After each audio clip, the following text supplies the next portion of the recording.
It's NTT IndyCar Race Weekend, and you know what that means. When they race, we race here first. It's time for some top split action for a special Friday presentation of the 2025 IndyCar iRacing Series Top Splits.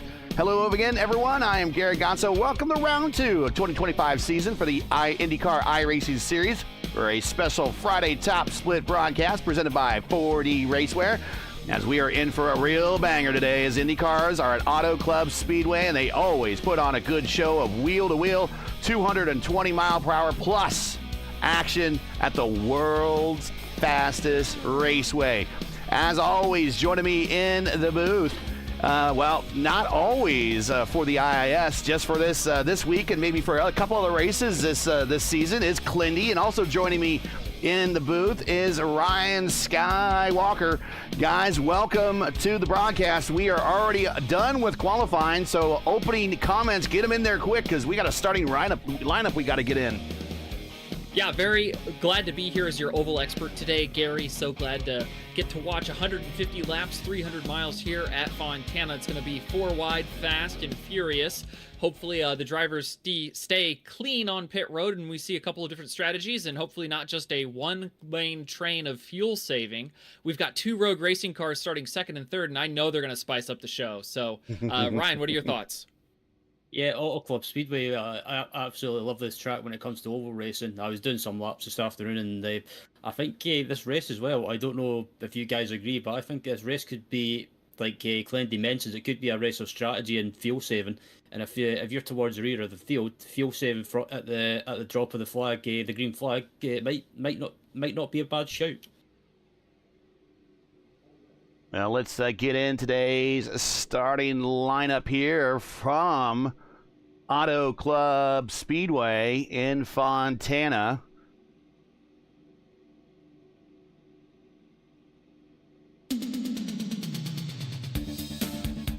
And on the pole at the speed of 223.0, the only driver in the 223 bracket is King Robert Malechka. He is going to be on the pole. Outside of him is Lionheart winner Tanner Richards. Richards at a 222.4. Right behind him is another one of his teammates at Rogue Racing, Jesper Orman at a 222.2. The General Kevin Burrell marches into fourth spot with a 222.2. Matty Sinclair in the Nigel livery. He is up the third in the row three there at 221.8. And Edwards at 221.4. Back in row four is McGowan and Hayward. Miss Excitement on a good run there. Matt Hallball, good to have him in the race. And David Inger, they are back in row five. Moving on, Carr and Morris in row six. Gwynn and Wallen in row seven. Jones and Neon in row eight. Hansen and Moore, row nine. And Willott and Chuck in row 10. Ribeiro and Brandon back there in row 11. Brandon's going to attempt the worst, the first challenge. No speed for him. Marcelli and Wimbley, row 12. Melillo, hopefully I'm saying that right. And Carasala, Sam's going to attempt the worst, the first challenge back in 13th and row 13. And Pritchett and Miller, Alex Miller, going to be attempting the worst, the first challenge back on row 14. 28 cars today, guys. 300 miles, 150 laps. Here are your weather conditions. 103 degrees track temperature, 77 degrees ambient. We're getting ready to come to the green flag, but it's a pretty hefty wind out there, 13 miles per hour from the west. Clindy, what are your thoughts? Over under on the cars that finished today, I'm going to put it 22.5. So I'm only thinking 6 DNFs today. What do you guys think? I'll quickly say I'm going to guess round about 10.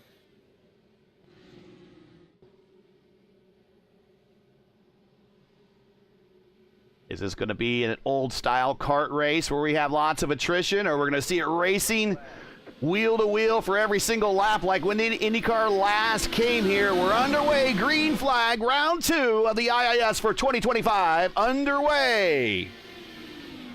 Lechta takes the field into turn 1. They're 2 by 2 behind, but the Rogue teammates are single file. Let's see if they're going to be content to save fuel or if Tanner Richards is hungry for the lead. He pulls to the inside on the backstretch. Here comes Jesper Orman on the first lap. Rogue Racing takes the lead. Way to go, boys. Yeah, it's a fantastic start, and Jesper Orman wasn't wasting any time. He wanted to try and gain track position straight away, and I think, especially around this track, I don't know if you agree, Clendy, if you're getting a run on someone, do you go for it, or do you stay behind and try and do some fuel saving? Depends on what your strategy is. I think the Rogue teammates want to swap here, and I think Rob is very happy to sit right behind them. Basically, Tanner and Jesper are going to get okay fuel economy running this leapfrog style down every straightaway. I say, hey, friend, how about you take the lead? And then you give it to your teammate. They're going to switch the lead here into every corner, and it maximizes their lap time and only hurts their economy a little bit.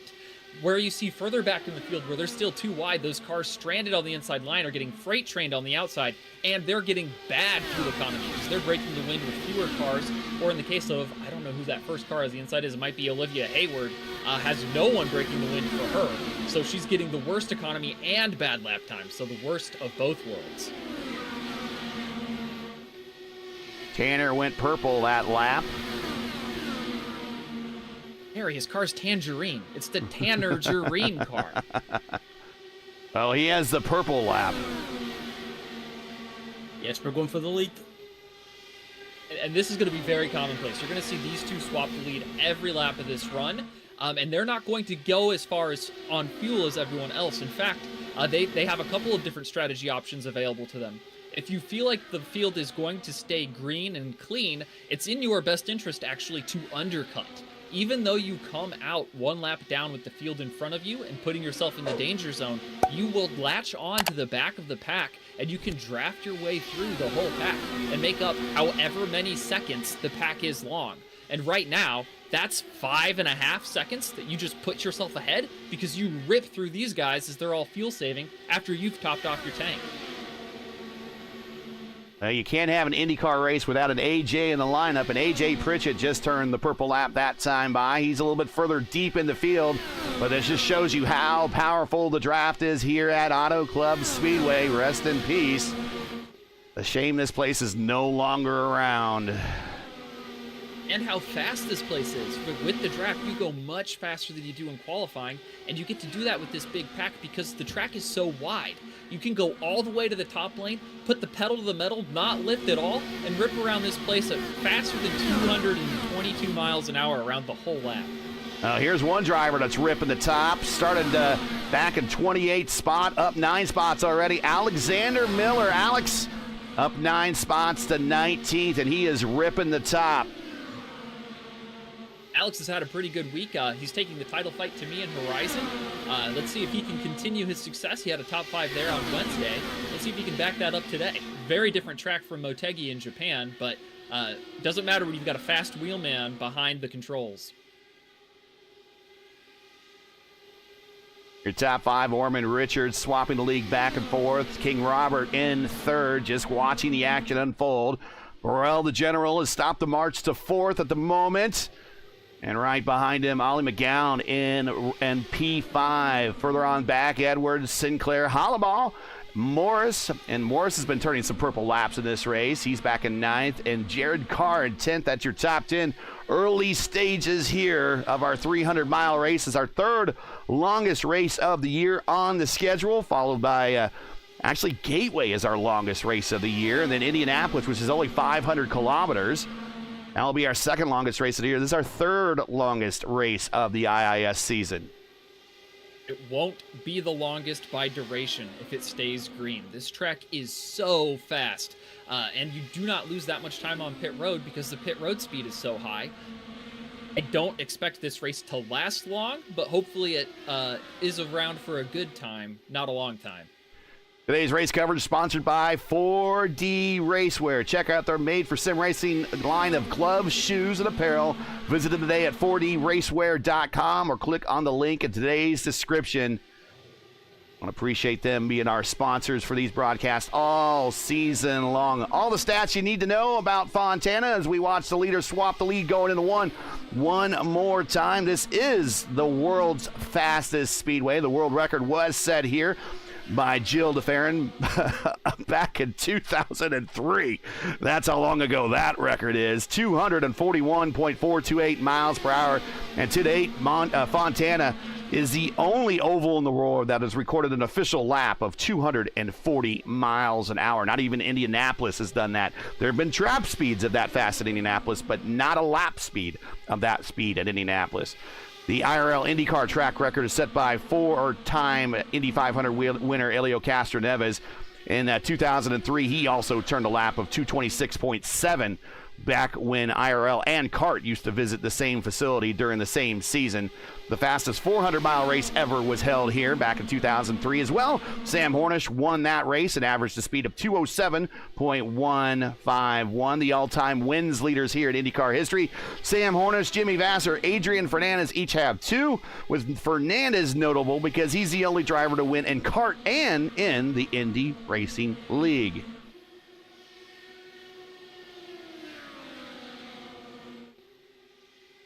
You know someone else who's won here a lot? Both in Open, in Fixed, in IIS. It's your third place car, Robert Malechka III. I would anticipate him to be a lot like the early 2000s era of Dale Jr. at Talladega and that red and black car. He's going to be a bit of a Pied Piper for the rest of this field. I would assume whatever strategy he adopts, he will have a lot of friends going with him. They know how fast that power slide entry is, and they like to follow the king around and be a part of his royal court. On board with the general down the backstretch. Look how bumpy it is, especially right here. Right here. Boom, boom, boom. Right before going in the 3.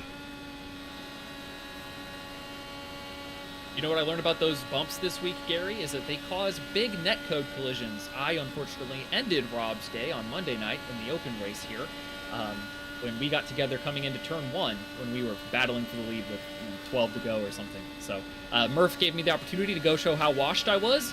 And, I just wrecked the best driver in the world, so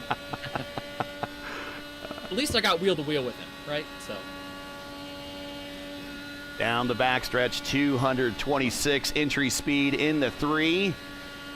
In the draft, this is an open setup race. Each one of these drivers have been working and massaging their cars and their setup to the best of their abilities. Some just had a setup not too long, maybe got it from one of the setup shops. Some, they've been using the same setup for years. They are state secrets to a lot of these teams and don't get much more secure than that.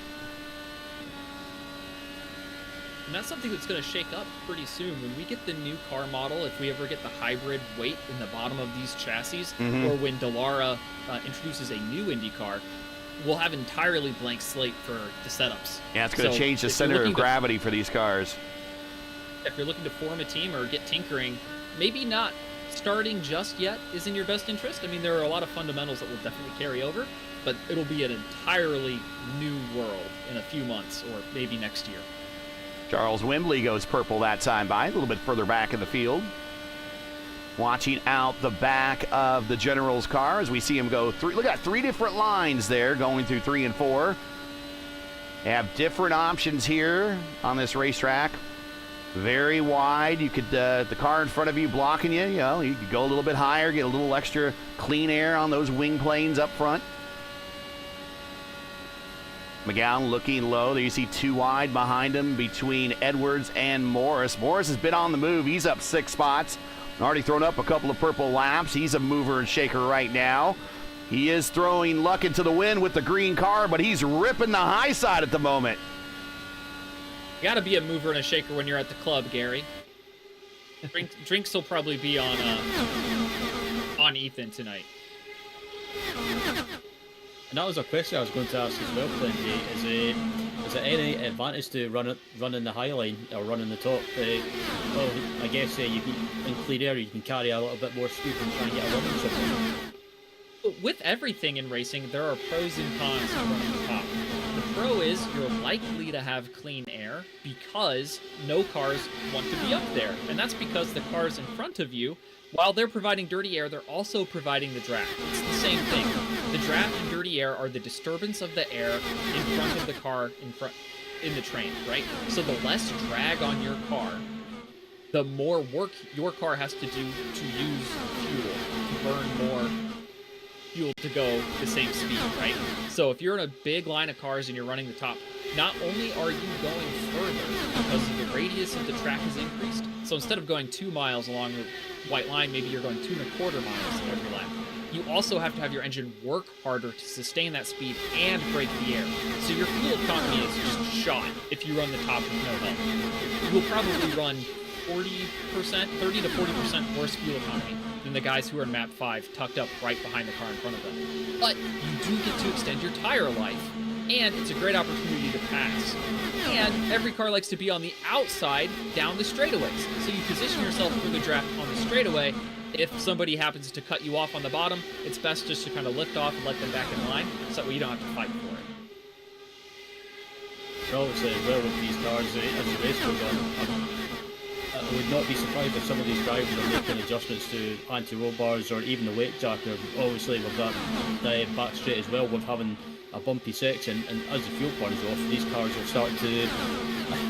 start to feel a little bit different. And some of that can be built into your setup, knowing how the car handles a light tank. Each of the gallons of fuel that you have, of the 18.5 you start with, are about 7 pounds each. So you're more than 100 pounds lighter at the end of a run versus when you started it. The problem comes is that some of these sets do things that allow the car to rotate very, very well, either at the beginning of the stint or the end of the stint, depending on the characteristics you've built into the downforce. So you don't get much adjustability in the tools in open like you do in fixed, just because you're already putting the car at maximum tolerances on like the left front and the right rear, or you have it in the appropriate aero window to begin with. So it's very difficult to adjust those things and get the same performance. Charles Wembley with an aggressive move on the backstretch. Now he's getting challenged by Jared Carr. It's about 9 pounds or so for a gallon of fuel, is what about a gallon of fuel weighs. I was on a diet, Gary. That's why mine are 7.5. Now, fuel is actually a pretty dense liquid. When they used to use methanol, methanol was a little bit lighter, I believe. Not much.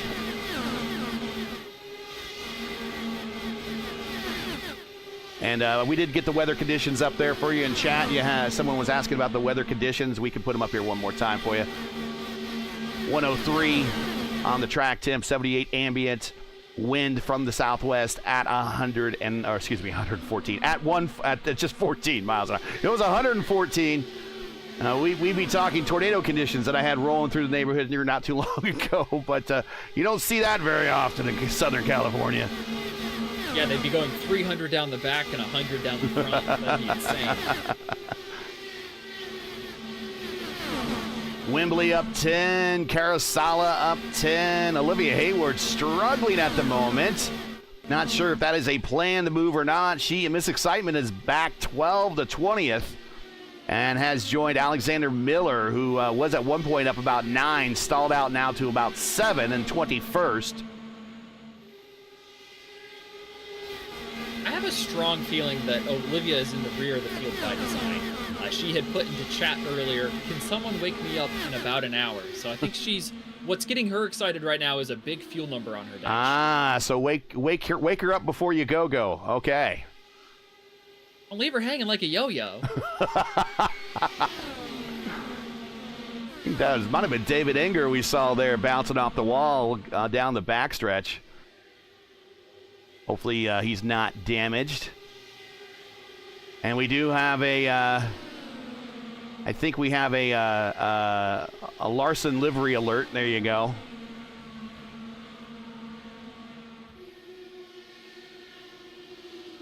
I can confirm hangar is clean, no damage on the 21 machine. Enger up, actually down 3 spots, but just hanging on to the draft right now. Started in the top 10. 27 of 150. Man, we're really getting close to first-round pit stops occurring any lap here. That's going to be right around lap 30 or so. Who's going to make that dive down pit road first? I'm assuming it's going to be the Rogue Racing teammates. They've been the most time out front, whereas Robert is one of the kings of saving fuel, just riding it out in the draft.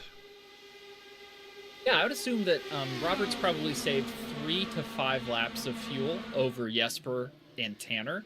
So I would expect Jesper and Tanner to come in probably around, like lap 30 is when the window opens for them. Anywhere from 30 to 33. I bet Robert might go to 37, 38, and the people further in the back could go to 40 or 42.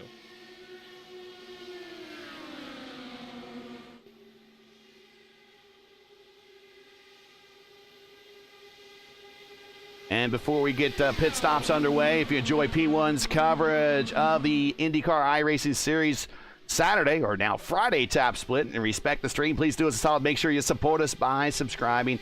And while you're at it, don't forget to smash like and click the bell so you don't miss out on future P1 iRacing broadcasts.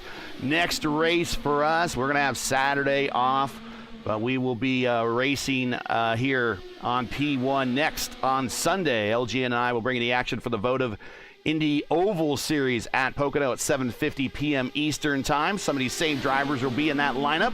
Check us out. Make sure to ring the bell. You'll be notified 30 minutes before we go live. And when we go live for that race, 250 laps, 100 miles at Pocono on tap for Sunday evening in votive.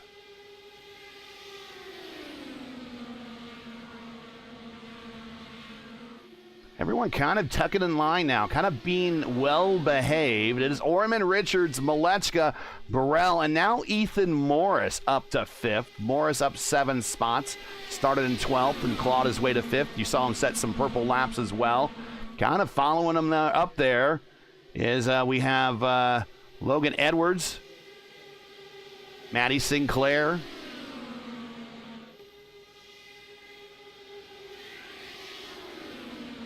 Right behind Sinclair is Hollabaugh in the All-American iRacers entry.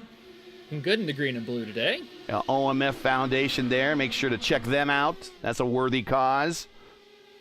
Jim Wallen, one of the stalwarts of the community, doesn't get more salt of the earth than Jim. He's a darling of many fans at home, both on the Discord and in the chat, I know. And then Frankie Wynn, Frisky Frankie on Twitch, right behind Jim.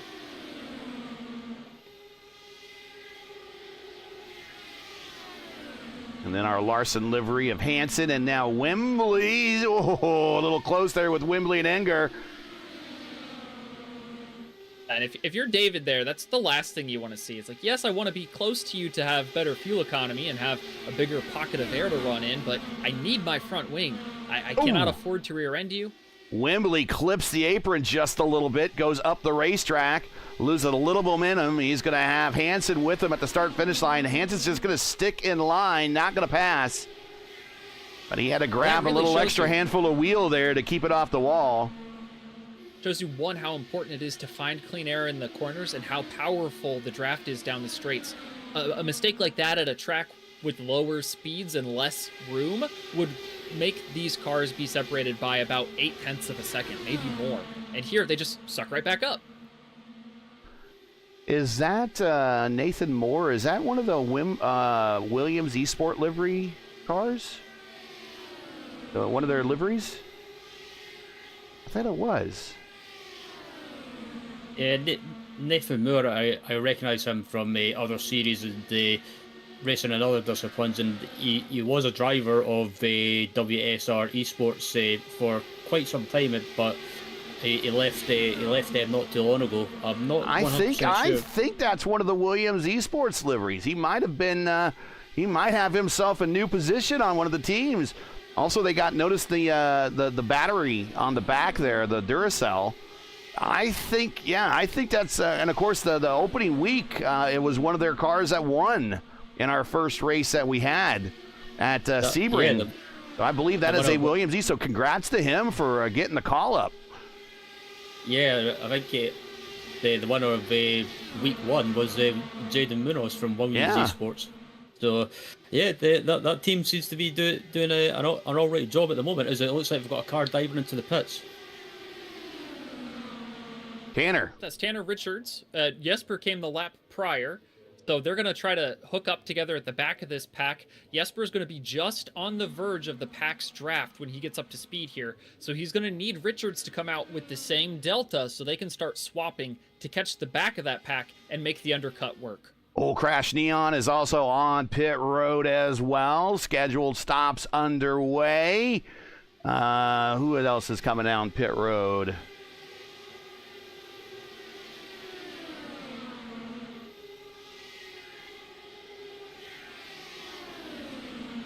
Purple lap was set not too long ago by Brendan Lichtenberg. Of course, he is being spotted Hyperstar. by JFK himself. And he is Brendan Hyperstar on Twitch of Pro Series fame. The Rogue Racing teammates, look at that. Perfectly executed. They didn't want to run each other over on pit road, and now they're nose to tail. And you can look at how much better they were on pit road than Crash Neon. The delta between those three drivers is about 3.5 seconds. Gil Ribeiro on pit road. Scheduled stop at lap 39. Slides into his spots. Up on the pneumatic jacks. New sets of Firestone Firehawks. Full tank of fuel. And down and away. And he is waiting for that fuel to top off. And there he goes. Down and away. Pit road speed limit here is 55 miles an hour.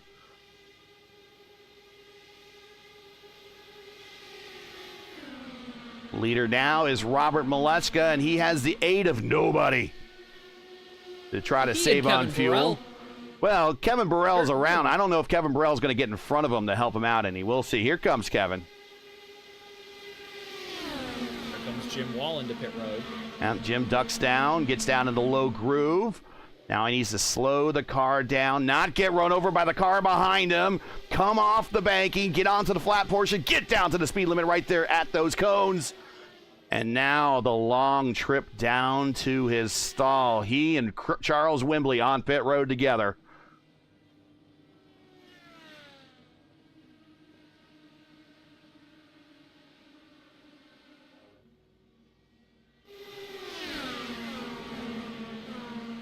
Back at the front. Rob might be coming this time. Yes, he is. You can kind of see him make that little turn down, grabbing a little extra apron there, a little time to slow down. Wembley, that was Wembley. No, not Wembley.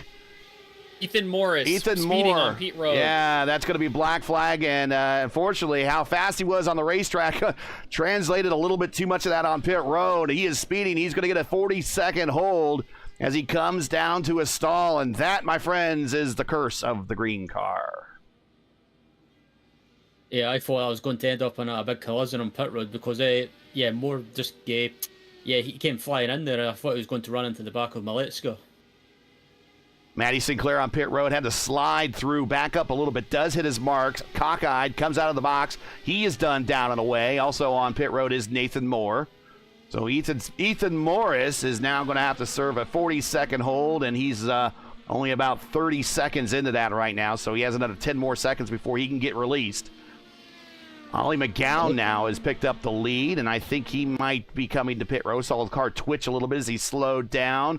Coming with him, Inger, Gwynn, Kevin Chalk also on pit road. Jared Carr on pit road. Hansen and Mike Jones on pit road. And they all got down to speed well within the bounds. No further speeding penalties or pit road violations for the rest of the pack. Kevin Burrell coming up to speed off the apron, coming off his stop on pit road. He's going to pop out right in front of Robert Malechka. Logan Edwards, Tanner Richards, Orman, and Lichtenberg. So yeah, the Rogue guys weren't able to catch the rear of the pack with their undercut because Rob and Kevin were towing them along so quickly. Their swaps were just the same speed as Rob's, and Rob beat them on pit road by about 3/4 of a second, which is the difference they have now. Cars coming off of pit road now, down on the apron. They're going to get into the tail end of this draft. Matty Sinclair is there as well. He got the 16. Molly McGowan trying to rejoin this train. So really quickly, right after the pit stops, we saw a little shakeup of the order, but we're going to be back in single file and a train here relatively in short order.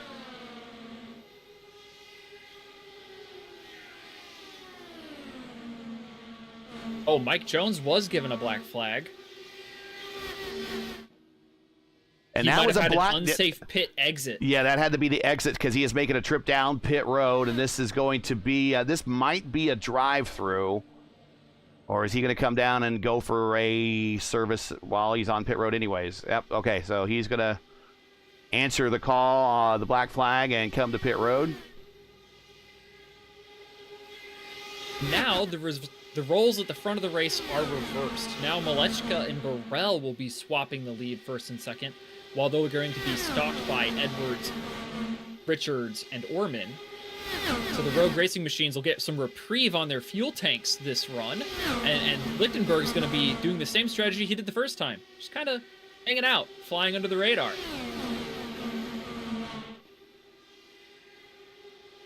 I don't know how much you could do that if you're the Hyperstar and you're knocking on the door of the top 5. A Hyperstar is not stealthy.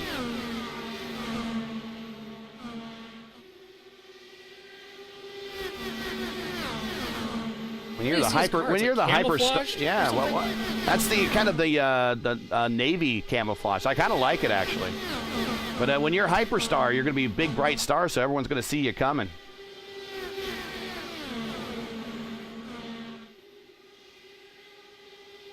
All right, so we done with the first round of pit stops. We're at lap 47 of 150, coming quickly to very quickly coming to lap 100 to go.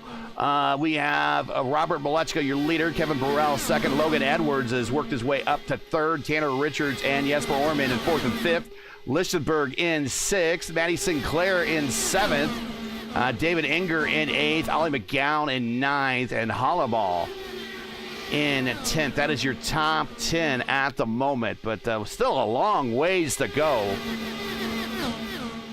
Yeah, what is it you always say about dairy cars? Isn't it that the cream always rises to the top? Oh, yeah, Brendan's yeah. That is a Randy. Spots for... Go ahead. No, it's going to say 16 spots for Brendan, and everyone else has inched their way up towards the front here, and some people have done a really good job of staying up here that we don't normally see, like Matty Sinclair, the man from Manchester, doing a really good job of keeping his machine on the verge of the top 5 all afternoon so far. And it is a Randy Macho Man Savage promo where he grabbed a little half and half container, and when he was talking to Mean Gene, he was always telling Mean Gene how the cream always rises to the top, yeah. And that's how it always works out in these races. And typically in these races, and we saw it last year when we came to Fontana, I don't think we have as many in this lineup this year. But last year we had a lot of NASCAR ringers show up, and they stormed their way to the front. They did a good job getting to the front. Problem is, they're not familiar enough with these cars, and they kind of overdrove the car to the point where then they were missing the windows, the key windows that come to pit road, and to really make the most out of their getting to the front. And they, as the race went on, slowly started to fade to the back, and those that were regular IndyCar regulars, they were starting in the back. They worked their way up to the front, and sure enough, by the end of the race, the cream did rise to the top. And the idea here is just because you can go 220, 225, and you can get to the front, doesn't mean that you need to get there in order to win this race. Long race. A lot of these IndyCar regulars in the community, like I say, iron sharpens iron. The more they drive these cars, the more they get out of them. And they learn that these races are marathons, not sprints. And especially today at 300 miles, just being there at the start of the race is a long way from being there at the end of the race. Ryan, do you do any long distance running or marathon type activities? Yeah, I do quite a few IndyCar races, these sort of things, and obviously I do some endurance races as well, sports car stuff, and I think it's one of those things.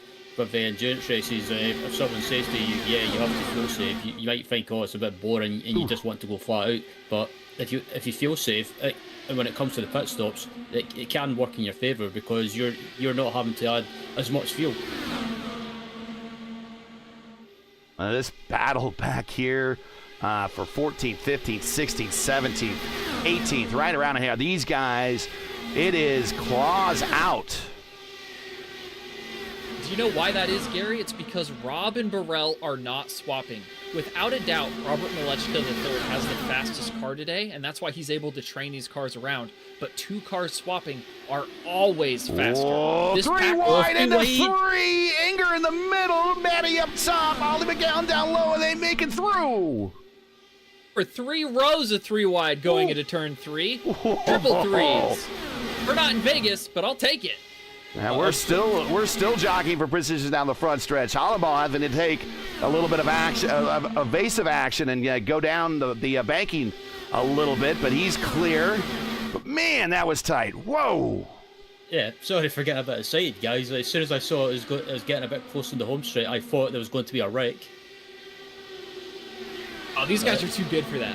They're way too good for that. But yeah, these guys further back in the pack are getting out of the spot. I thought it would have been sensible, like the guys up at the front, but these guys towards the back of the field are pretty much just going after it. Today's strength of field number is a 41.74. Not as strong as the one Wednesday night, but still a 4K nevertheless. So these pretty much all these guys have a ton of oval experience. They are pros. So, and it's a 4K SOF with 28 entrants. That is a ton of cars. So the fact that the SOF is still this high is incredible. Couple cars at the back here have fallen abreast of the draft and are out of it right now. Watching Jason Wallet, Christian Marcelli, Rash Neon, and Asher Hansen in a group there. They are kind of a little behind and out of the draft at the moment, so they're going to try to work together. Olivia Hayward, Miss Excitement, she has fallen back. Again, you said it might be a planned position. She's back in 20th, just kind of hanging on to this group. Last car in line by design. Which is not always a bad thing, especially in these sort of races where the chance of having maybe a few portions is always high. Yeah. The big one, if the big one happens, it's going to happen well in front of her and have plenty of time, hopefully, to slow down and avoid it. Nothing wrong with going to the back and having all the action unfold in front of you, as long as you could work your way up into the front and get to the front when the time is right. And if you're the last car in line, there's no one there to rear end you. So you can brake as hard as you want. Yeah. Right. Robert Maleska obviously driving out there with the least amount of drag on his car versus everyone else in the lineup. Looking at it, he just kind of pulls away a little bit on the straights. But Burrell kind of catches back up in the corners a little bit and creeps back into the picture at the end by the end of the front straight. Logan Edwards in third, Tanner Richards fourth, Orman in fifth. That's your top 5. Ooh, getting dicey down here to 1. Sinclair again, the meat in the sandwich. Oh, he's gonna get muscled out a little bit. We're gonna go 3 wide again. Lichtenberg down low, and he clears. McGowan was in the neighborhood. Enger was there. Sinclair keeps it off the wall. No harm, no foul. Gather it up, guys and gals, and let's keep on trucking. Here comes Fast Frankie. He's in the battle now in 11th. The green car, unfortunately, is Ethan Morris, sped the pit road.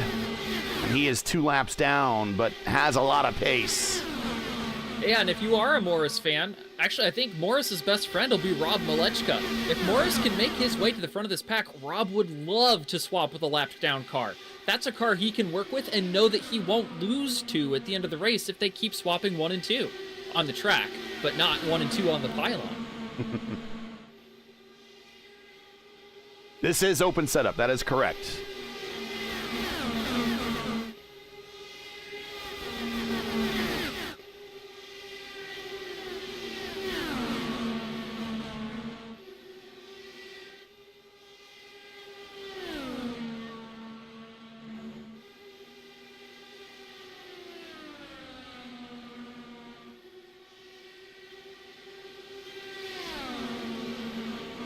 Yeah, I don't know about you guys, but I'm getting a little bit scared just watching this.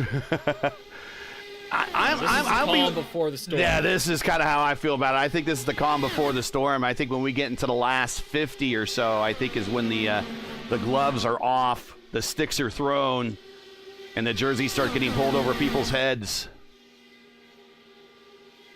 I do think you'll see cars position themselves to set up that final run. You'll see a couple of people be hard chargers here once the pit window is open, which it is. I think Orman has just queued up that he's going to be pitting the next time by. All right, second round of pit stops. Getting ready to unfold here.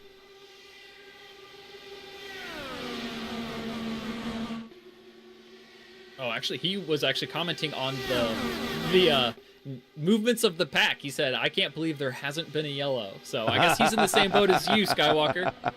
Yeah, I'm just I do like watching these sort of races, but on the other hand, it does make me a bit scared because I agree with Gary. I just sense that a big one is going to happen at some point.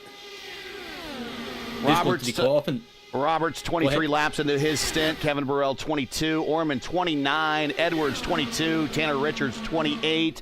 So I would expect the duo of Richards and Orman. Ooh, so Orman slides up in front of Kevin. I expect those two to be making the turn down pit road here sometime relatively soon. But again, they've been in the draft an awful lot longer than their first stint. So maybe they've been able to save a few laps. Robert went 41 his first stint. Burrell went 42. Orman has lit the wick. He and Richards are now in map 1. They're positioning themselves for their penultimate stop. They want to do it from the front of the pack, not from 4th and 5th. And this is what I'm talking about, is people will position themselves to get as far forward in this pack as possible before the stop. Sinclair bounces off the wall off of 2. He and Hanger are glued together, and I don't think it's friendly. Yeah, and we're going to go 3 wide and 3 and 4. Oof, they're getting a bit close to the home straight, and they were close to banging the wheels. That was I think Sinclair saw that happen and unfold. He's like, nah, I'm going to tuck in behind these guys. I'm going to watch them ahead of me instead of next to me. Cooler heads have prevailed once again. Might be hot on the track. It's not as hot as we'd probably like it, just 102, but always a room for a little bit of a breather. It is 102. Wind from the southwest still at 14 miles an hour. Before we get to the pit stops in December, P1 becomes a primetime home for a happy hour at the Brickyard, your nightly destination for all the action leading up to the prestigious PRI Hoosier 500.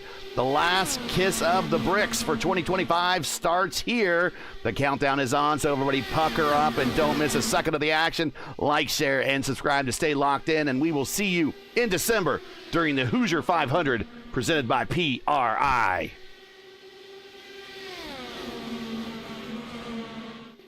These drivers are locked in. The 2 teammates at the front swapping.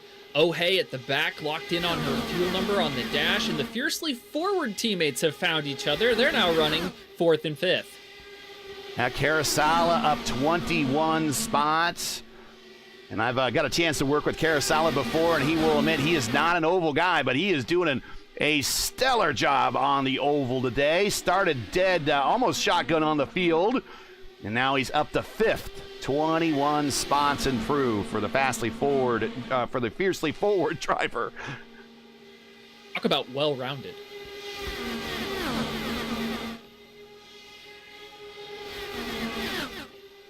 Anger looking for a position as Ollie McGowan slides down in front of him there. Actually, McGowan behind him. That's Carousala. Got a lot of yellow and black cars out there. Look very, very similar.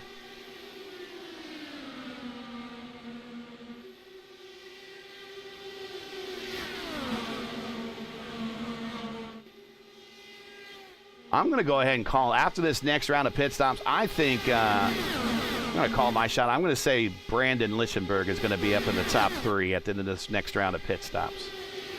If you look at the delta from the last one, Brendan spent almost the least amount of time on pit road. I think he was second only to Robert Milch. Yeah, I don't think I'm going out on a limb too much there by saying that, but... Well, I'll tell you what, the guys who had the black belts, the pros, they're really good at pit entry and pit exit.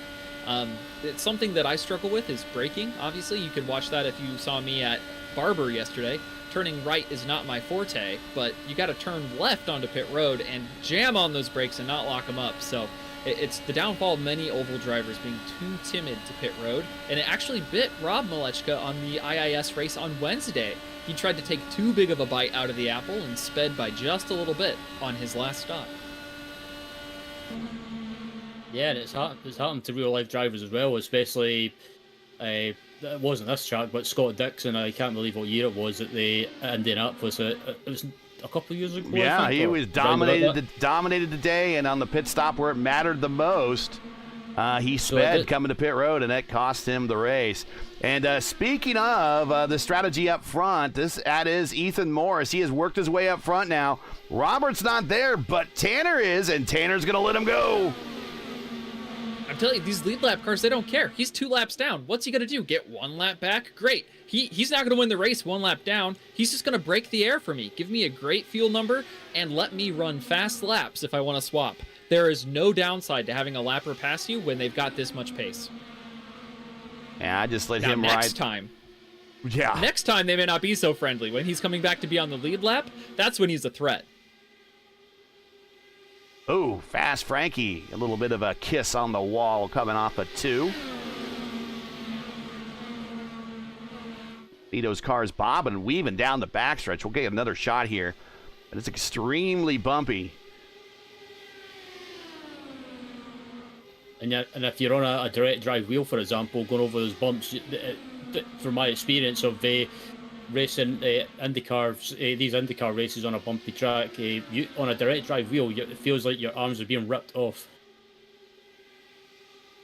I think that's Christian Marcelli coming off of pit road for a scheduled stop. He's staying low and letting the leaders go on by the high side.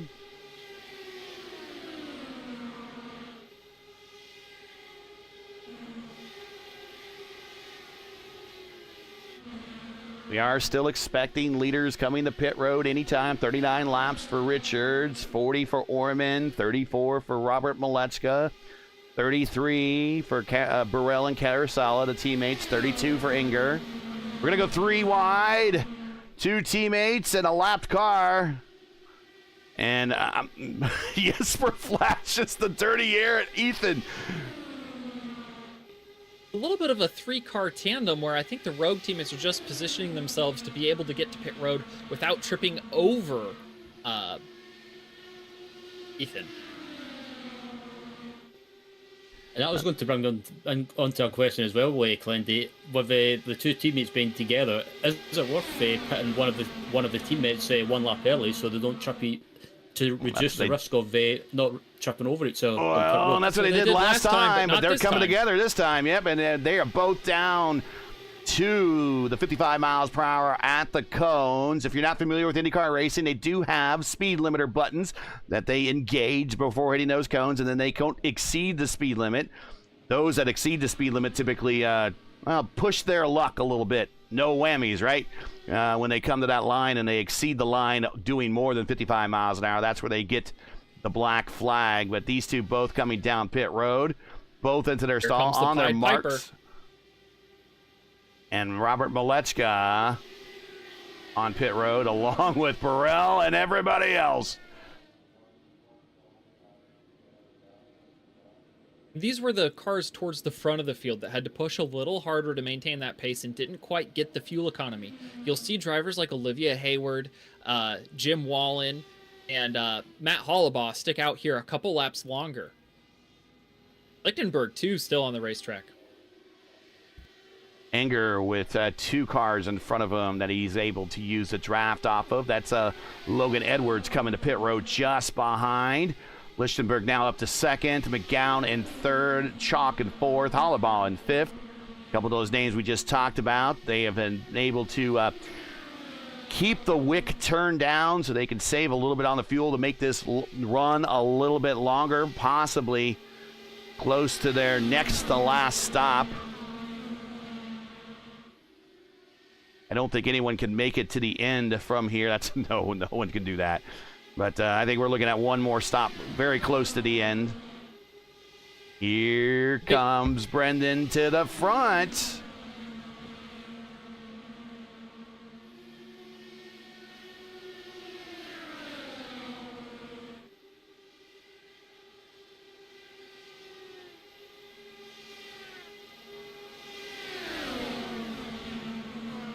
Oh, what a bunch of action here. These lappers aren't sure how much longer they're going to go. The leaders are being really aggressive here. McGowan. Rewind on the apron. That's Ollie McGowan streaming live on Twitch. That's legal. You can go watch that again. That is legal. The problem is with McGowan, if someone trapped him down there, no one's obliged to let him back up there.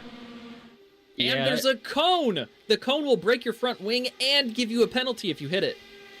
Yeah, I just watched McGowan when he went down to the apron. He was about to rejoin, and I saw him get a bit of a wiggle, and that was luckily he never lost that into the pack. Here's Ethan Morris coming to pit road for a scheduled stop. But remember, he is 2 laps down. Inger now 39 laps into his stint. McGowan 39. Brendan Lichtenberg with 40 is at 40. First time around, and Inger went 43, McGowan went 43, and Lichtenberg went 42. So we are looking at any time inside of 5 laps for these lead pack of cars to make that turn down pit road. Lichtenberg's coming this time, as is Ohe.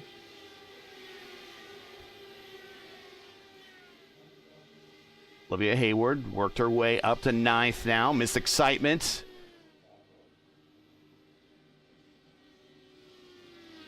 Maybe substitute professor for Miss Excitement today is very strategically been working her way around the field to put herself in a position, maximum fuel save, to be there at the end. Lichtenberg coming to his stall. He's down and away.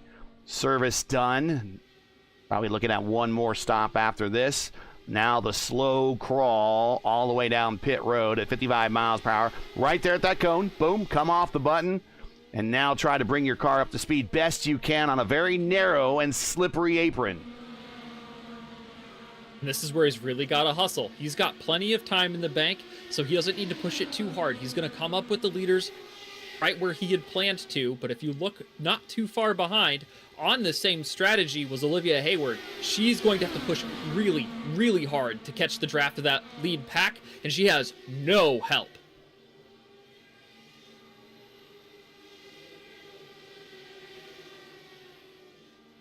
And I will show you a gap if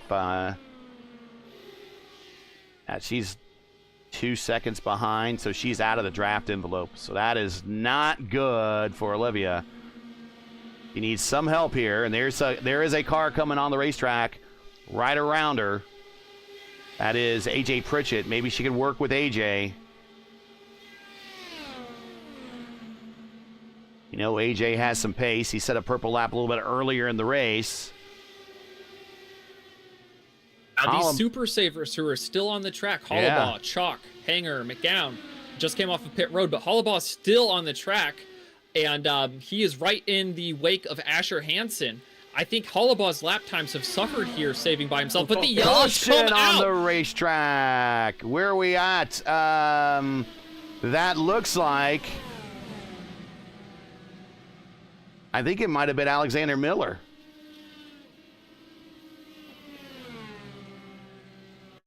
Yes, coming off of pit road, slick, yeah, with no banking. He puts his right side tires up on the banking. It de-wedges the car, and he does a perfect 360. Yeah, I told you holding on to that it is slippery down there, and it is hard coming up the speed. You got to be careful. He sees all these cars going by, and he wants to go, go, go, and then it gets up on the apron. And when you have one car, part of the car higher than the other, that's normally not good. As we like to say, apron bad. And he spins out up into the racing line, and we are under caution for the first time here at Auto Club Speedway this afternoon. Yeah, this puts... Go ahead, Ryan. I was just going to say, Alexander done a good job to keep out the wall, and he done an even better job, if not collecting any cars, because that could have been a big accident. If anything, it's just a little bit of an embarrassing Code Brown moment. He'll probably come to pit road, throw on a new set of tires, But here comes your leader, Matt Hollenbaugh, down pit road for his scheduled stop. He went 43 laps this stint. He went 44 last time, so he probably had some more in the tank before he came to pit road, but he'll be able to do this under the luxury of the caution. Kevin Chalk also stays out, Kevin Chalk. An interesting development. Robert Malechka has chosen to pit. Interesting. So he will not be eligible for the waiver round unless he beats Hollenbaugh off of pit road. So he may just be topping off on fuel and gambling he's going to beat Hollenbaugh out of the pits. Let's see. No, Hollenbaugh beats out Malechka. Malechka will be trapped one lap down while the rest of the field will be back on the lead lap. Oof. This has got to be by design. Malechka is probably planning a strategy that allows him to do something that I can't comprehend right now, and that's why he's the best. All right, so the leader is still Hollenbaugh. He comes to pit road as the leader, leaves as the leader. Everybody in front of Hollenbaugh will get the wave around, which is basically everybody. Kevin Chalk is shown in second spot. And here is Kevin right here. So he will get the wave around from the pace car. So that is an IndyCar rule. If you're not familiar with the wave around rule, is the leader always brings the field back to green in IndyCar oval racing. Actually, in road course racing, too. You just don't see a lot of cautions in IndyCar road course racing on the service.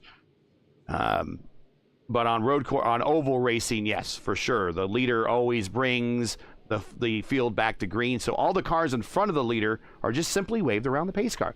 They will rejoin at the back of the pack. And then Hollenbaugh and his blue and white OMF sponsored car will cycle to the front behind the pace car. And he will bring us to green when we get ready to go to green here in about a couple laps.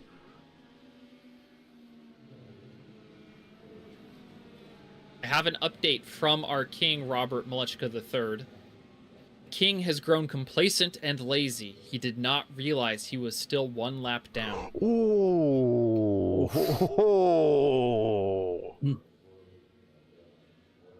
Too many grapes being fed into his mouth atop his golden throne. Also joining us in the booth, his day done early in his split, is Justin Petschauer. Justin, sorry your day has ended, but we're at lap 90 of 150 here under our first caution. And it's a very interesting caution because it is really shaking up the field. Matt Hollenbaugh is our leader. Kevin Chalk will be cycled back to the pack there. You see him getting the wave around. He will be second. Kevin Burrell is third. Sam Carasala, his teammate, is in fourth. Jesper Orman now in fifth. Ollie McGowan in sixth. Tanner Richards, seventh. Matty Sinclair still hanging tough there in the Nige livery. He's in eighth. Enger ninth. Logan Edwards in 10th. But Robert Malechka is the first car trapped one lap down in 19th. He won't be one lap down for long. He's going to put himself in front of Hollenbaugh and swap with him. Hollenbaugh takes the lead early. Bit of a concertina behind him, but everyone does a good job keeping it off of each other. And Malechka is going to start the swap with Hollenbaugh and say, I want to be in the lead lap as often as possible, so if there's yellow behind me, I get back the tail end of the line. Hollenbaugh, our what we call him, our in-car caution correspondent over there on the when we do our oval series, the oval IndyCar oval series Tuesday night top split races. He'll occasionally check in if we go caution if he's in the field. And Robert now back to the lead lap at the tail end, though.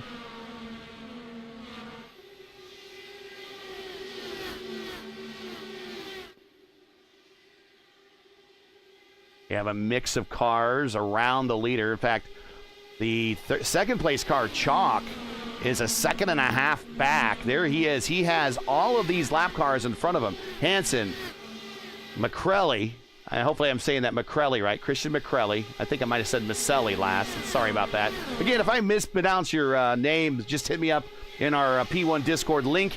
And an invite is in the description. And just send me a DM. Let me know how to say your name. And we'll do better next time. But I am the butcher of names. And also Mike Jones up there in front of P2 on the racetrack. Mike Jones in that. Go ahead, Justin.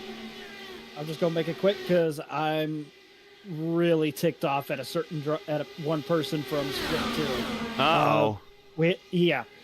Zero spatial awareness, and he tried to put the blame on me. Justin, I don't want to rub it in, but we don't have that problem in Top Split. Everybody's been on their best behavior so far. It's been awesome. Well, me and Blaze were having a really good battle for much of the race until somebody decided to kick on the afterburner and start making stupid moves, trying to move me up into another car in 3 wide and at times 4 wide situations. That was a little close there. Yeah, we've got that right now on the front stretch. But yeah, Alex Miller, hold on to it, buddy! Oh, Jesus! Oh, that was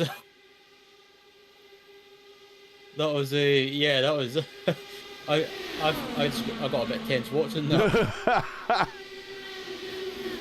Yeah. Mike Jones going wheel to wheel with Miller. The car is pretty much destroyed. I'm all right. I'm just, even though we got a few more time slots for tomorrow, I'm debating on whether running Saturday night. Pack racing may be good for the people watching. Car on the wall and contact with Chalk. He is missing. Well, he's been forgiven, but he made contact with the car on the wall. The 7 hit the wall on entry. Christian McCrelly, he hit the wall on entry into 3. Kevin Chalk got into the back of him, lost his front wing, lost his nose, and then iRacing forgave him, gave it all back. Mike Jones going to run on the high side. Miller slams the door on Chalk. These leaders up here got to be really frustrated with these lap cars. They're just jumped 4 wide, down the backstretch, into 3 and 4. Jesper made it stick on the bottom even though he got cut off. Making that work. Trying to catch up to Hollabaugh and get past these lappers. No blue flag rules on Oval IndyCar. The lappers can be wherever they want and fight for their laps back the way it should be.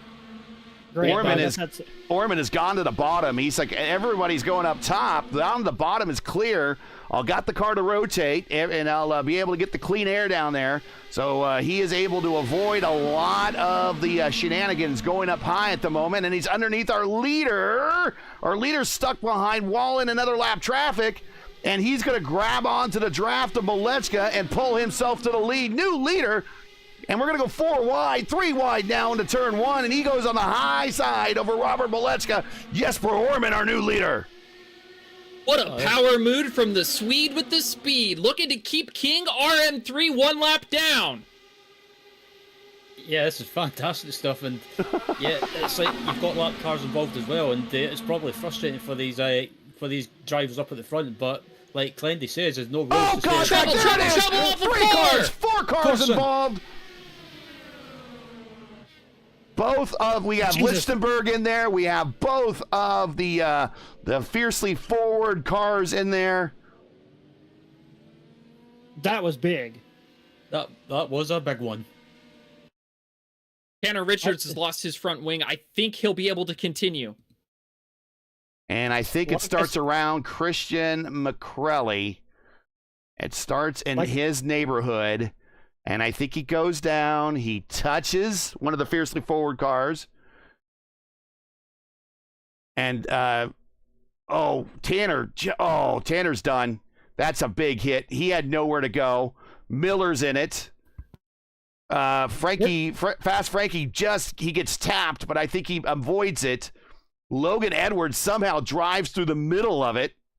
So we're going to watch for some in-cars right here as a lot of guys go down and start their own landscaping business and cut through the grass. Yeah, and Ollie McGowan was caught up in that as well. But let's go back and let's ride with Logan Edwards. Check this out.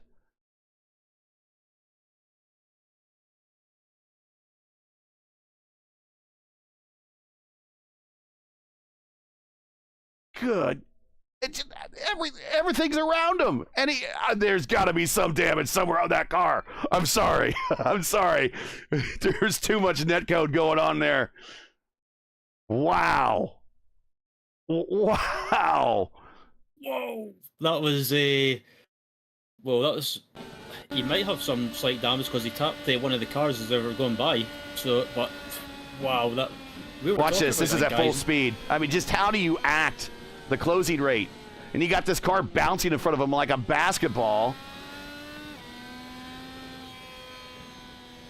I know you guys are looking at the action, but there's a little bit of strategy that's developed. Hollabaugh has stayed out. Everyone else on the lead lap has pit.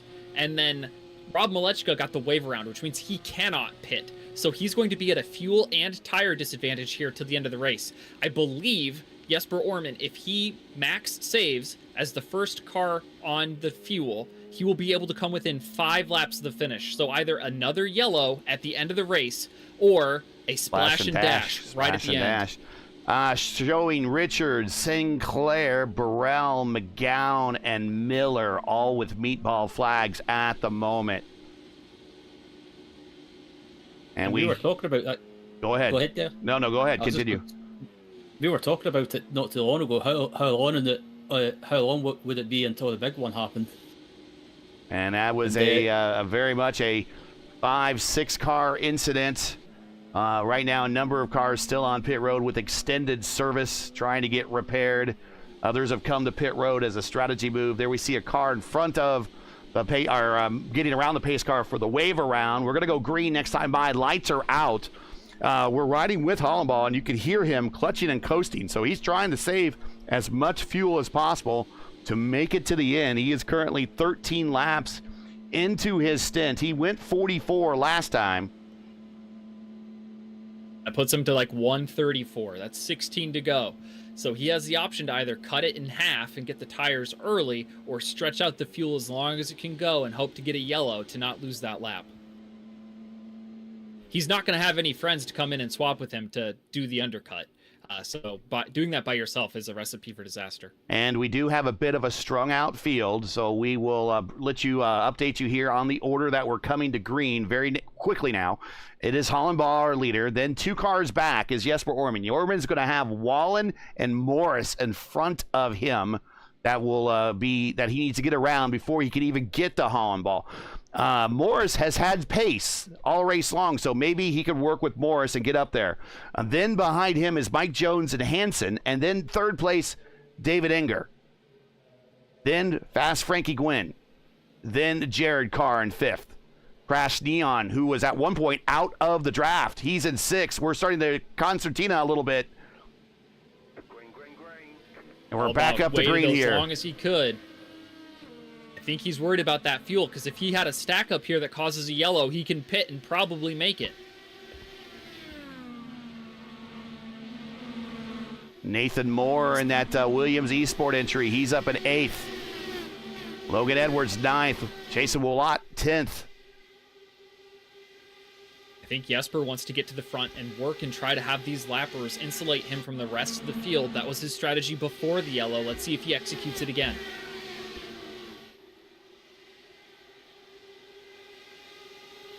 And it was about a year ago when we were at this racetrack for the 2024 NTT IndyCar season for the IIS.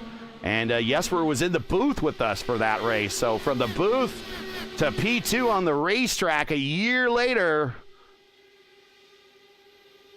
Enger getting around Jesper now. Move Enger up to 2nd. He's got that fuel save look to him. He's tucking up behind a car as close as he can on the straightaway. You haven't seen him do this all day. One of the grass. That is Mike Jones. Got loose off the corner. Oh. And another Code Brown moment averted in the Interstate Batteries Dallara. We're going to go 3 wide down the backstretch with her leader up high. Jim Wallen in the middle.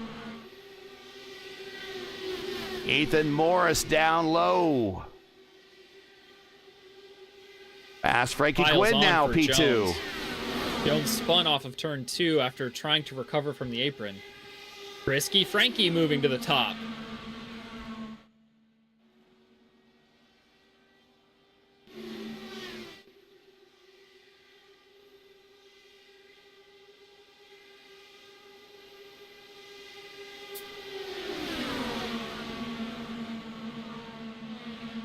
Jesper to the bottom. Enger almost got into his backside.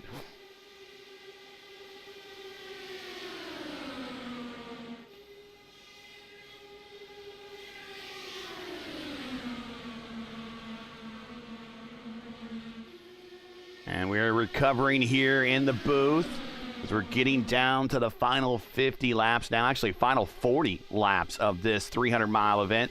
3 wide into 3 and 4. Hollenball down low underneath Morris. And now here comes Jesper. He has now gotten ahead of Frankie and Enger. Jared Carr also involved in this. He's that black car right behind Crash Neon, who's in 5th. There they are. Crash always has one of the most explosive liveries on the paint track, or on the racetrack, excuse me, not the paint track.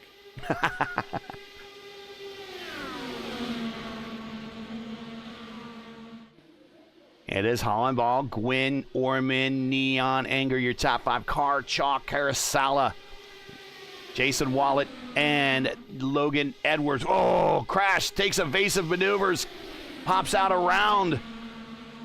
Jim Wallen there tries to go underneath of Jesper Orman, but not enough momentum down there to pull that pass off, or anybody on the draft to help him out. Here goes Hollenball to the bottom. He's going to go get the position.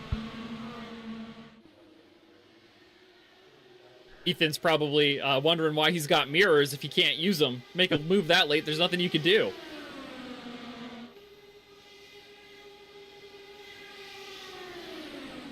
Carasala going 3 wide, a little further on back.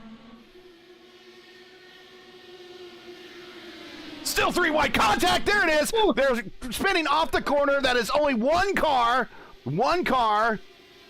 That is David Enger. Contact on the inside by Sam Carasala, I believe. I have never seen a car spin like a top down the backstretch without hitting the wall or another car. Netcode rears its ugly head. This contact was due to the bumps in the racetrack. And just, I mean, there was contact, but the hopping and the spinning is all because of the bumpy nature of this backstretch's asphalt. All the traffic coming down here and just, just good move, guys. Good move. Save is thrown out the window. I think the only people who need to worry about getting the wave around would be Wallen, Hansen, Morris, Balillo. But Balillo's 2 laps down, so Morris, Hansen, and Wallen are probably in good shape to get back on the lead lap here. Unless Orman, Wynn, and Hollaball, all 3, stay on the racetrack. And that puts Robert Malechka back on the lead lap. Well, he was on the lead lap before, but he did not have a full tank. He wasn't going to make it to the end like the rest of these probably could. He's going to probably... Now he's on even footing. Yeah, now he's going to probably either come down pit road if he does, or just he's going to ride it out. I'm not sure what strategies here we're going to see play out coming to pit road, but here comes Hollenball. Is he going to do a pump fake? No, he is coming down. So there's going to be Gwynn, Orman, Carr, your top 4 coming down pit road. Carasala will probably get his car looked at for any potential damage. Crash Neon in 6th. Kevin Chalk, who restarted that little bit of stanza right there. He is in 2nd. He is still in the top 10. He's coming to his spot.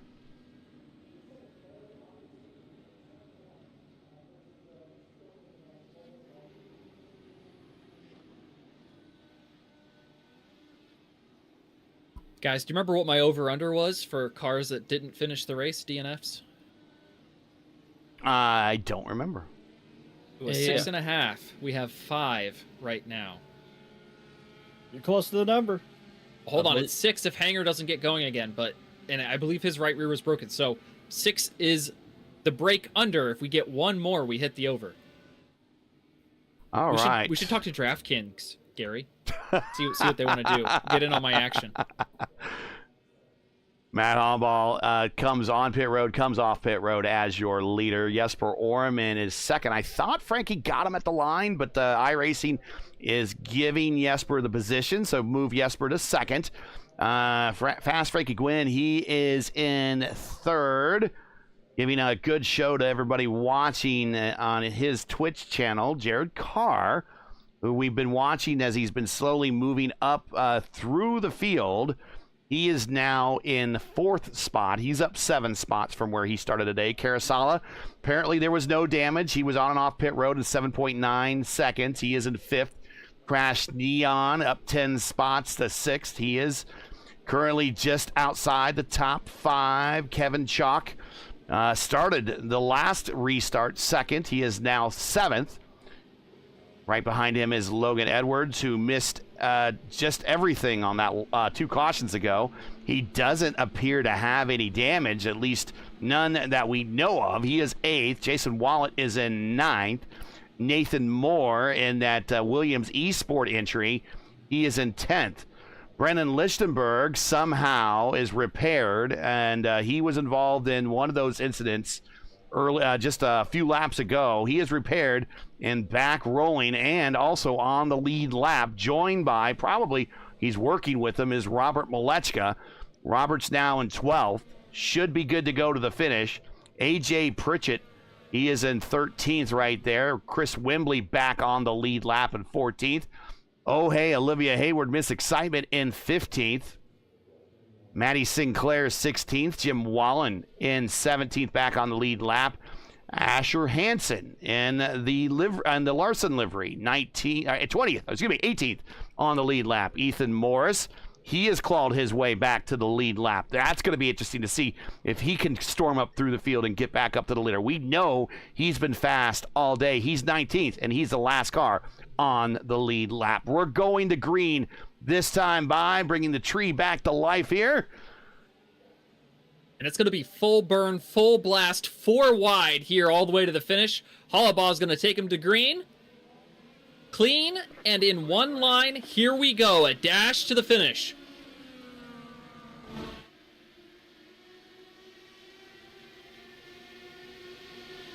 Cars to watch out for. In addition, Ethan Morris will be Robert Malechka III, Brandon Lichtenberg, and Nathan Moore, all kind of piled up at the back. They've had tons of pace and are all pro or pro-adjacent organizations. They're currently running 11th, 10th, 11th, and 12th. Yep, we got the camera on them right now. The field goes through turns 3 and 4. I'm going to finish up here, Gary, and then I'm going to head out. All right.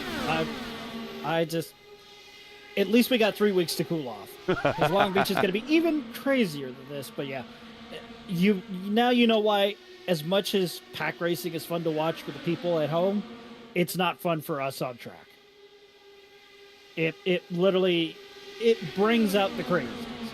And if you have no spatial awareness, especially at a place like here at Fontana or even Michigan, just come and run with us on like the short tracks or even the mile-long tracks, because at least we know you'll do better. All right. Well, best of luck, and sorry about your bit of a bummer run today, but we'll catch you on Tuesday night when we go to... Where are we going on Tuesday night? We're going to Michigan.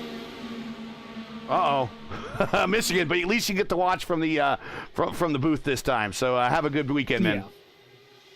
Yeah. Also, let me just say, the guy that had no spatial awareness that ran me into the wall in turn 1, he committed a war crime. He took out the player scheme that I was in, and he also took out another driver who was in Greg Moore's scheme. Oh. He just committed a war crime against Canada. Is the throwback destroyer. Ethan Morris, purple lap. We said that guy has pace, and he does. He put a purple lap. The problem is, I think that group might have lost the draft. Yeah, they are a little too far back because Orman and Hollabaugh and Neon have been working together as co-opeters at the front.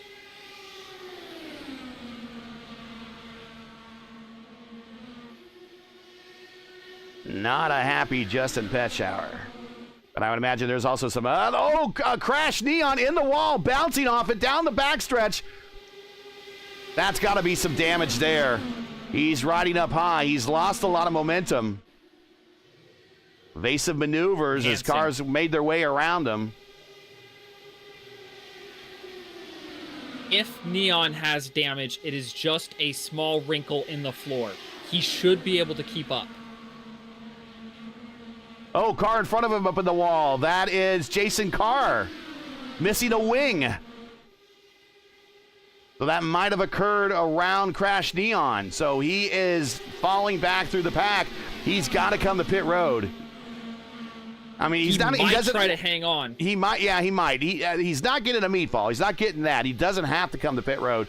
But if he doesn't want to continue hemorrhaging spots, we'll see. He might. I don't know. He might not know he's missing one either.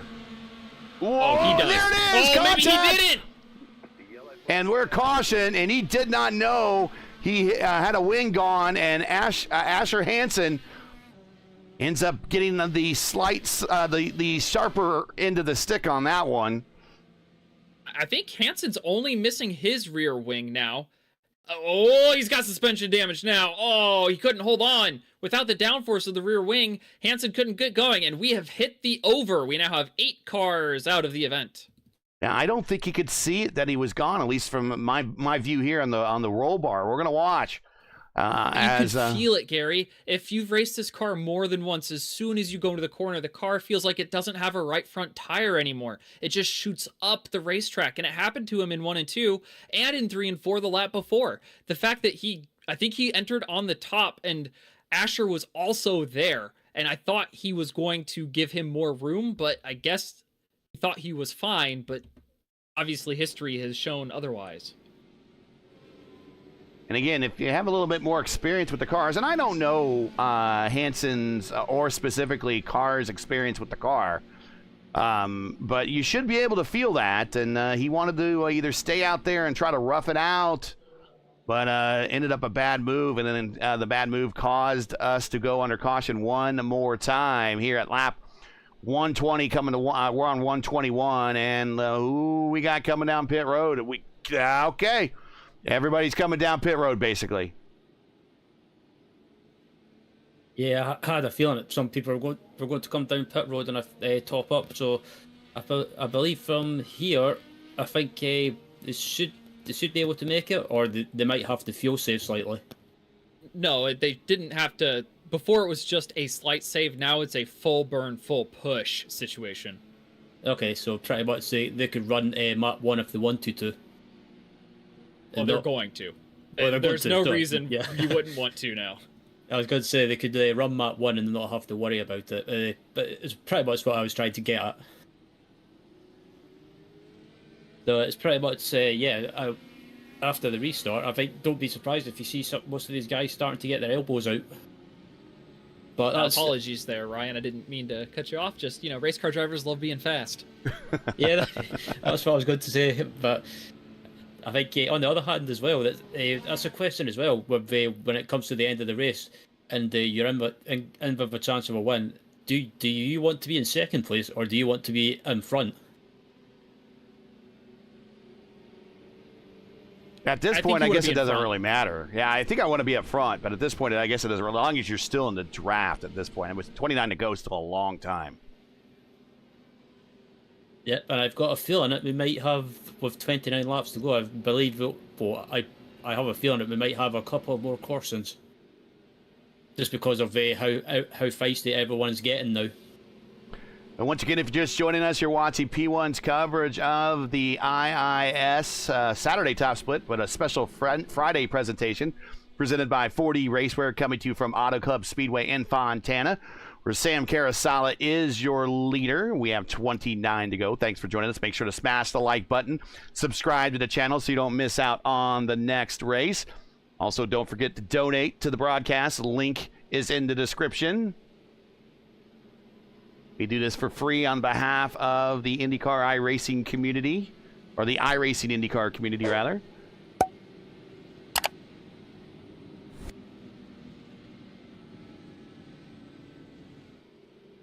I think we're going green next time, and before we get there, P1 is excited to announce a brand new crown jewel level event for the iRacing IndyCar community. It's a 600-kilometer, 186-lap battle at Michigan International Speedway on June 7th, 2025. An all-star invite-only roster of the IndyCar iRacing community will take the grid, competing for well over $200 now in prizes. Stay tuned for more details and entry applications. June 7th at Michigan will be a race to remember. Now, a lot of these same drivers will be in that lineup. That's back and later this year, June 7th, Saturday at Michigan, right here, exclusively on P1. Coming to green this time by Carousala is your leader. Frank Gwynn, Fast Frank is second. Logan Edwards third, AJ Pritchard fourth, Jesper Orman fifth, Hollenball sixth, King Robert seventh, Chalk eighth, Wallet ninth, Neon 10th. And Miss Excitement 11th. Green flag. Lots of racing still here to go, and a big jump for Carousala. We're going to see Gwynn catch him halfway down the backstretch, and we'll see what happens when they get barrel into 3. Yeah, the best opportunity to pass the leader on this restart is on the backstretch the first time around. Every other time, you will not have a big enough speed delta to clear them into 3. Frankie Wynn is not close enough to execute that move here. They fan out into a diamond formation into 3, finding clean air. Carousala keeps the lead, but Wynn's going to have a run coming down the front stretch. That whole pack has caught the leader again. We're going to go 2 wide, 2 by 2 in the 1 and 2. Orman's not satisfied with running in the second row. He wants to be on the front. He's going to get a big run down the backstretch. That car is an absolute rocket ship. I've raced it. I know how fast it is. Watch out for Orman. Gwynn, a little bit of weavy. I'm sure that maybe gave Orman a little bit of pause for a moment.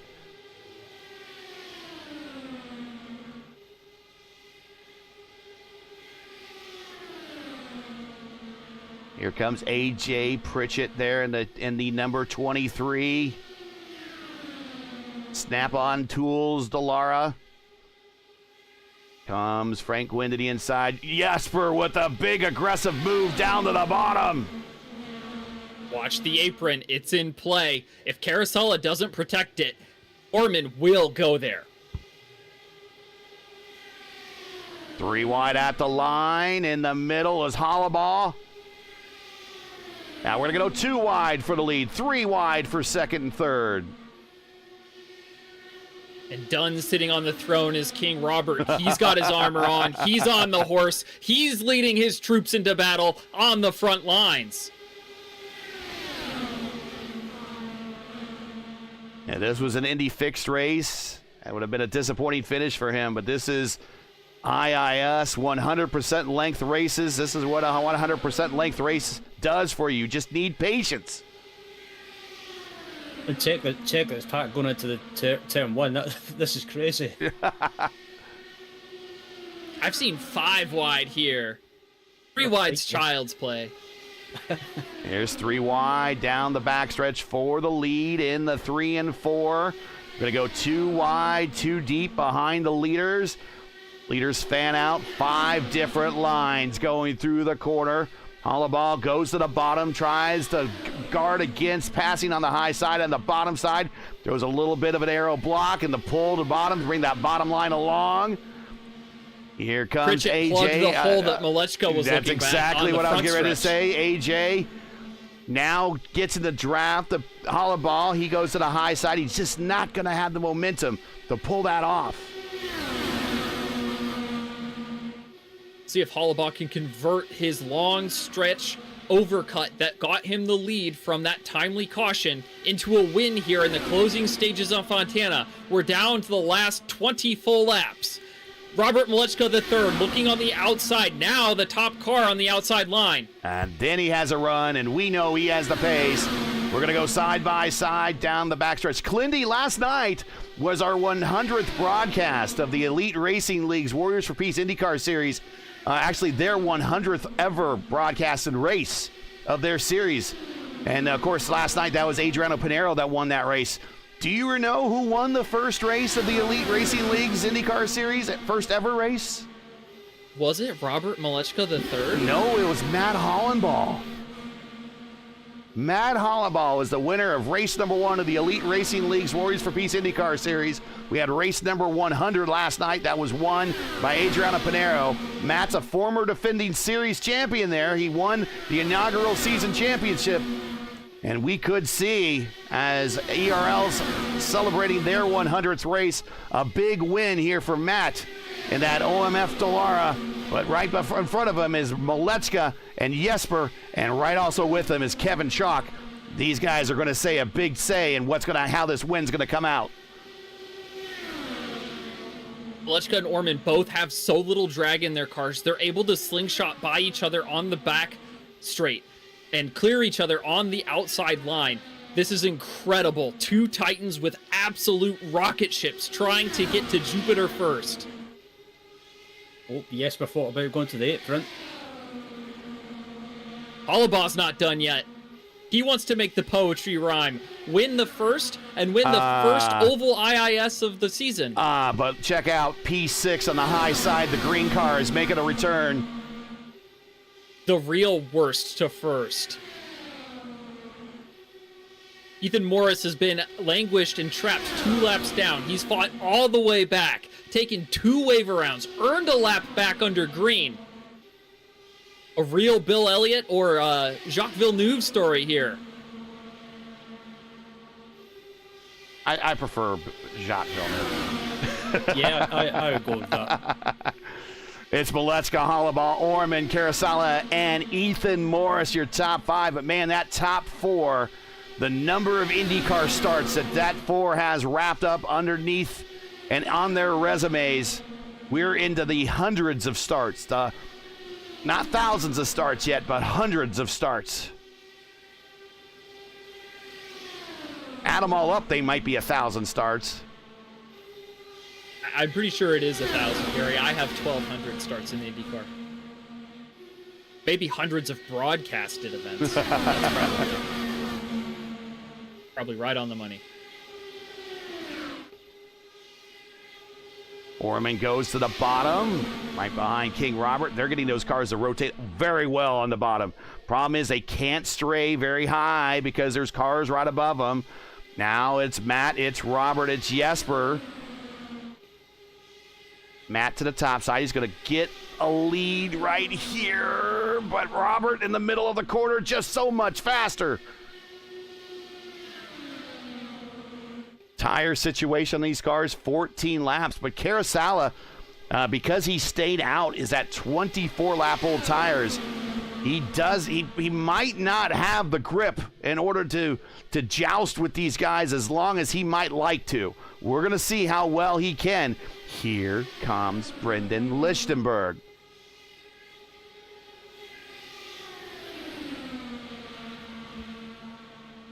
Hyperstar bid his time early in this event, saved some fuel, went a little long, did well on pit road, but he's looking to go supernova here in the closing stages.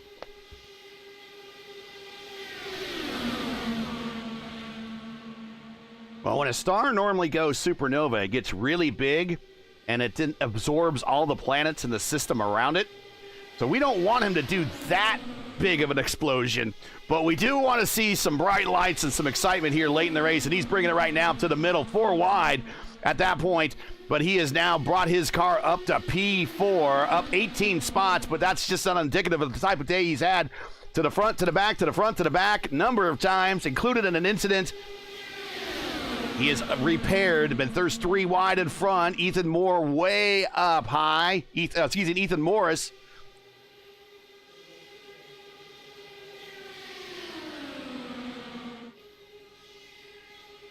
Karasala getting squirrely in the middle here with those older tires. He needs clean air to keep pace in the corners.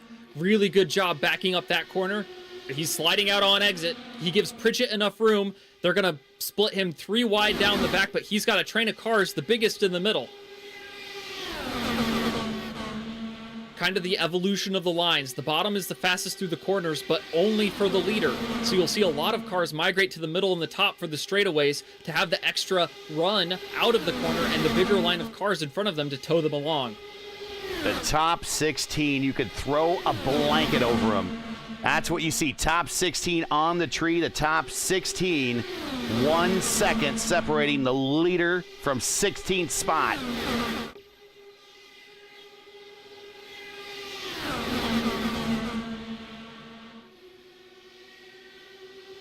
Coming to 10 to go. The man that was a lap down at least at one point is the leader. The man that's been up front since really inheriting the lead by staying out longer than everyone else is Matt Hollenball. He's in second. And a man that's been to the front, to the back, to the front, to the back again. Also, we're not talking about Lichtenberg. We're talking about Ethan Morris, who sped on pit road. He is now third. Jesper Orman's been up there all day long. He's about the only car that's been up there all day long. He is in fourth. Here comes Chalk reuniting with his family, looking for that white line. Orman's got to the outside of Malechka. He muscles Hollenball out of the way to run second.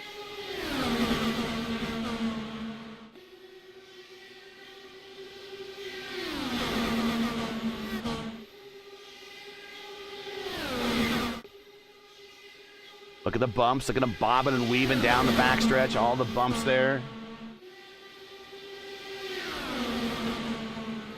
This is the exact same spot I was in Monday night against Rob Malechka in the Rogue Racing machine, pinning him down onto the first lane. Orman gives Hollenball room. He goes out to block Ethan Morris. Morris might have smacked the wall. I'm not sure if he actually hit it or not, but he got real close.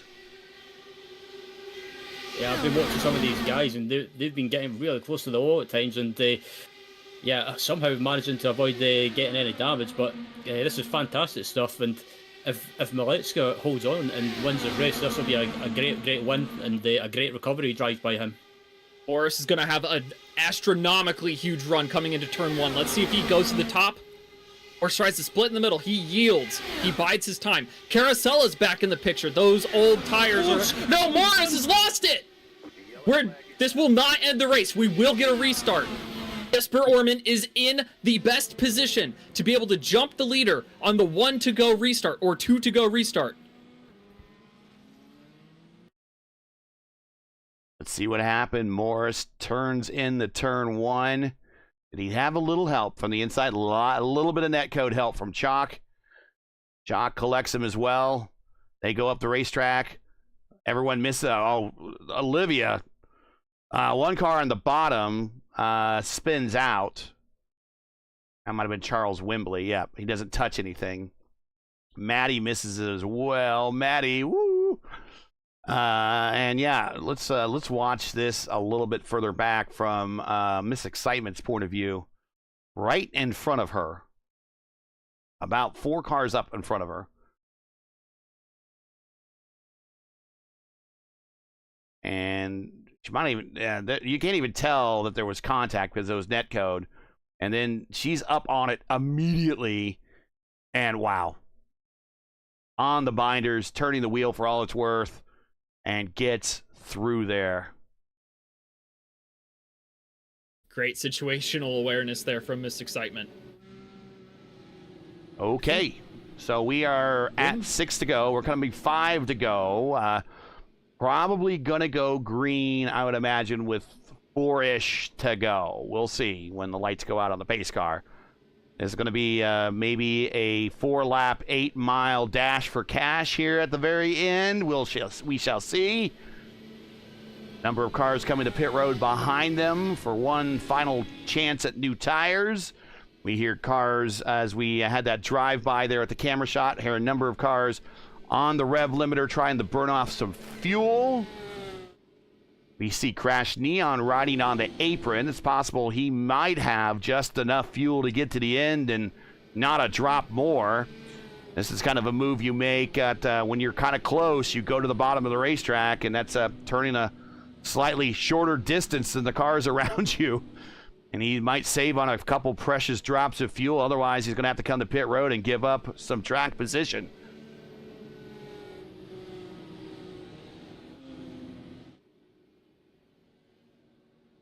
Today's coverage is brought to you by 4D Racewear. Check out their line of made-for-sim racing gloves, shoes, and apparel. Visit them today at 4dracewear.com or click on their link in today's description. And they have sponsored a heck of a race. Once again, if you just join us, you're watching P1's coverage of the IIS Saturday Top Split Special Friday presentation.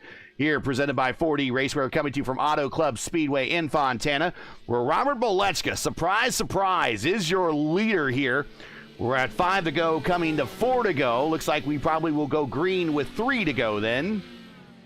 Thanks for joining us. Make sure to smash that like button, subscribe to the channel so you don't miss out on the next race. Next race for us will be on Sunday, the Vote of Indy Oval Series at Pocono, 7:50 p.m. Eastern Time. It'll be myself and Luis Gonzalez Nunez on the call. Clindy will be in the lineup. I hope so. I hope to put on a show for y'all.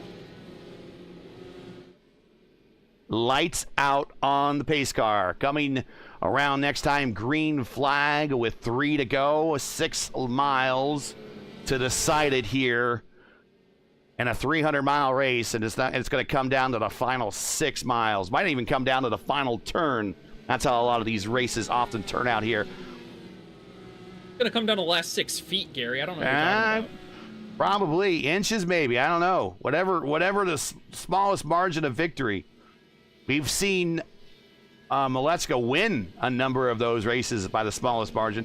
I've seen him lose by the smallest margin as well. He missed out on winning his 4th Elite Racing League's Warriors for Peace IndyCar Series Indy 500 last year about this time to Caleb Bency by 0.004 of a second. Getting Bency the moniker the Kingslayer. The Kingslayer. Rob won everything else at Indy last year. Every other big race that he was in at Indy, he conquered, but that was the only big Indy race that slipped through his fingers. All right, Jesper's got to time this right. He's got to lag back just enough to get a huge run down the backstretch. Let's see how Rob plays it. He likes to twitch out before he goes on restarts. Dives down, then he goes, just like the Malechka special. Orman's right in his wake. Here they go.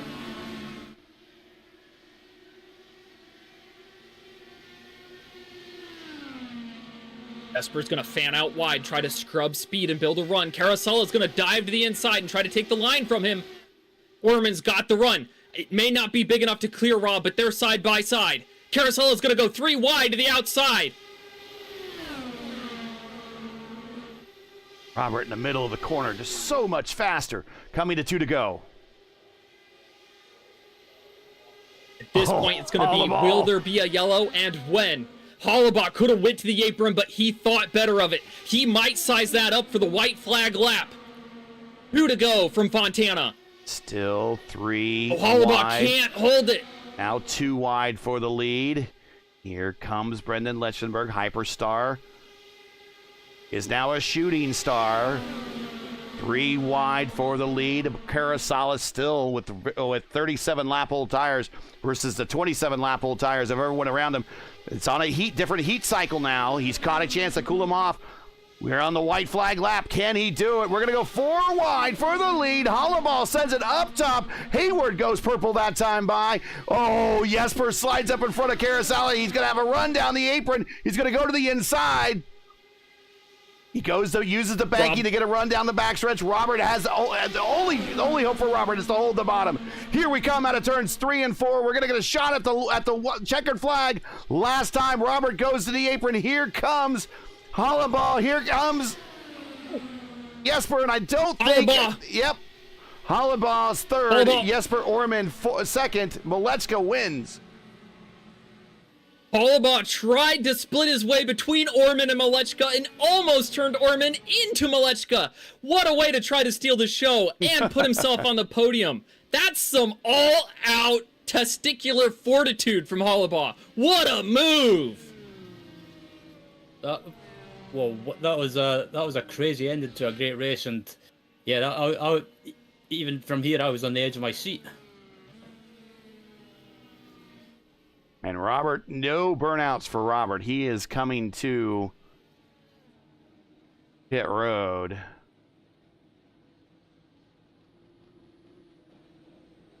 The lap count might say 150 in iRacing, but he really ran 151 today. Call him the Pokemon Master because he caught them all. And let's go ahead and get in.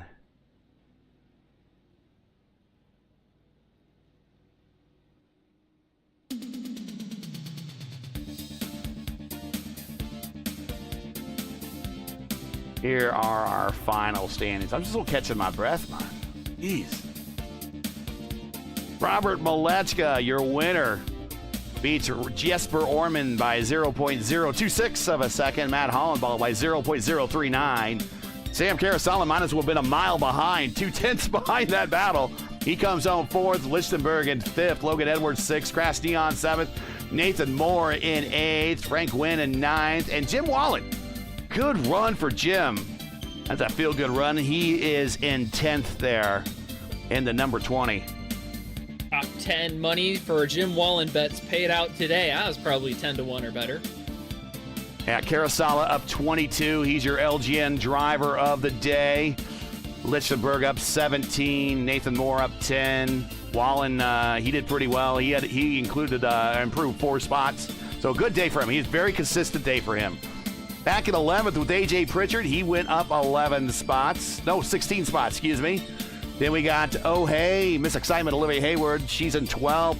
Charles Wimbley, he had a bit of an exciting day, 13th. Maddie Sinclair, 14th. Jason Wallet in 15th. Justin Melillo in 16th. Gil Ribeiro in 17th. Mac Jones in 18th. Ethan Morris, he's had a day that he won't forget here, 19th. And Kevin Chalk, much the same way, in 20th. Jared Carr, another day that ended a little bit earlier than he wanted, in 21st. Asher Hansen, 22nd. Tanner Richards, early day done for him, unfortunately, to no fault of his own. Just kind of got caught up in one of those big ones in 23rd. Inger in 24th. Burrell, 25th. McGowan, 26th. McCrelly in 27th. And Alex Miller, who's in chat, 28th. And you'll get another couple more chances to try to audit that one out, Alex. I trust you will. 2 shows tomorrow won't be on broadcast, but you can come in and join in the fun. Just buy the track, buy the IR18, and honestly, the stock setup's not too bad. If your iRating's kind of on the lower end of 3,000, you can definitely win one of these splits with what iRacing gives you. So hop on in, the weather's fine. It's really fun to come and race here on this 4-wide surface, and you can do what you saw some professionals and semi-pros execute today.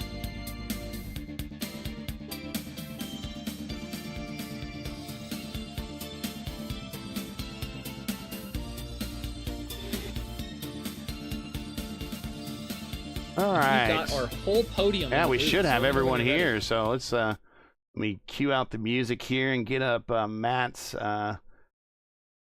stat line for the day. There you see his stat line. He improved 6 spots, and he's already in the booth. Now he can unmute there. Hey, Matt, congrats, man. P3, a player for much of the last quarter of this race. You really did the job by staying out longer than most everyone else, saving some fuel, and just caught that caution at the perfect time, and that moved you forward, and that really got you the track position you needed to make the run at the front a little bit easier. Talk about your race there in the Open Medicine Foundation, Delara. It was a pretty exciting race, and definitely a lot of people jockeying for position there in the closing laps to try to get that win. But let's talk about your race. How'd it go for you? Well, first of all, we can chalk it up to good strategy or anything. No, it was just luck. I was doing a good job of saving fuel. I knew that I had better fuel miles than everyone around me, and I was willing to go a lap longer to see if I could get lucky. I got lucky. That was cool. And then from there, I just kind of tried to work the clean air as best I could. The first part of that race with all the fuel saving was after the first stops, about halfway through the second stint, it got kind of crazy back there in P15-ish. Yeah, it was weird having people making how much just jockeying there was back there. Thankfully, I didn't get collected in anything. And from there, I was just trying to hold Rob down as best I could, towards the end. try and make him wear out his tires. I'm a little bit frustrated with Jesper for not keeping him a lap down, because like I knew he tried, brother. He tried. Trust me. like I knew. Hey, I was the only car in front of him when I got lucky with the caution timing. So I'm like, okay, I know it's Robert friggin' Malechka. I'm not going to hold him off as a single car. I'm just going to let him go and just again try and save fuel. Like that worked. It worked well for me previously, so why not try it again? And then unfortunately yellows and yeah. Go ahead, Clindy. You got any questions for him?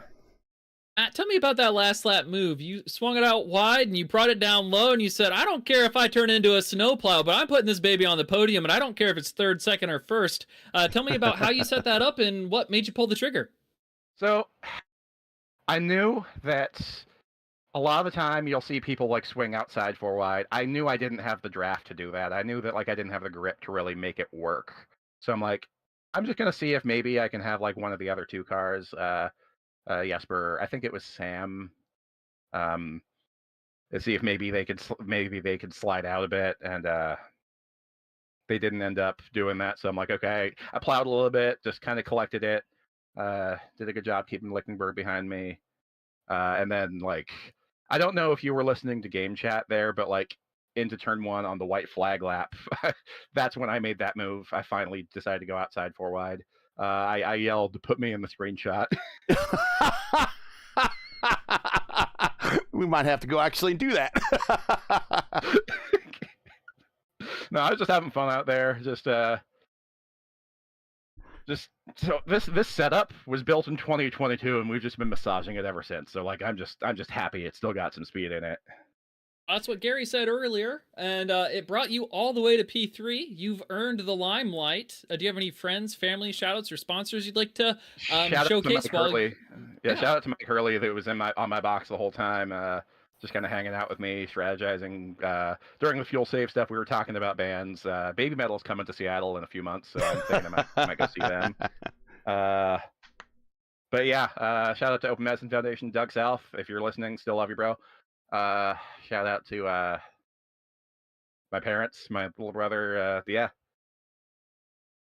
Well, great run, improved 6 spots, finished 3rd in the battle, kind of controlling the battle for much of the last quarter of the race.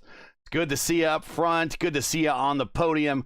We're going to catch you at the next one, but go celebrate and enjoy this one, and go have a nice cold one, whatever that might be, to celebrate on this Friday. And good luck to everyone running the Sebring 12.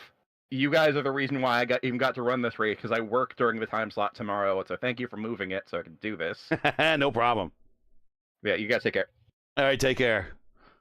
All right, no problem. Yeah, the reason why we moved this is, in case everyone's wondering, this Wednesday night we are double booked. We actually have 2 leagues that we broadcast back to back, almost at the same time. On Wednesday night, so we couldn't cover the Wednesday night race, and then Friday was open, and then Saturday at 2 we didn't want to everyone's kind of running the Sebring race there, and we didn't want to interfere with that. And then Sunday, it's kind of late in a Sunday really for kind of the Eastern time zone, and didn't really want to do that. Otherwise, it would be a late night on a school night per se. So we picked the Friday, and we might have some other dates that are going to be changing throughout the season, and all those are in the description. Just pay attention to the description, and you'll know what days we are starting different on. Of course, ring the bell. You'll be notified when we do go live on those different days, and of course, we try to let the community know as well on the Discord server.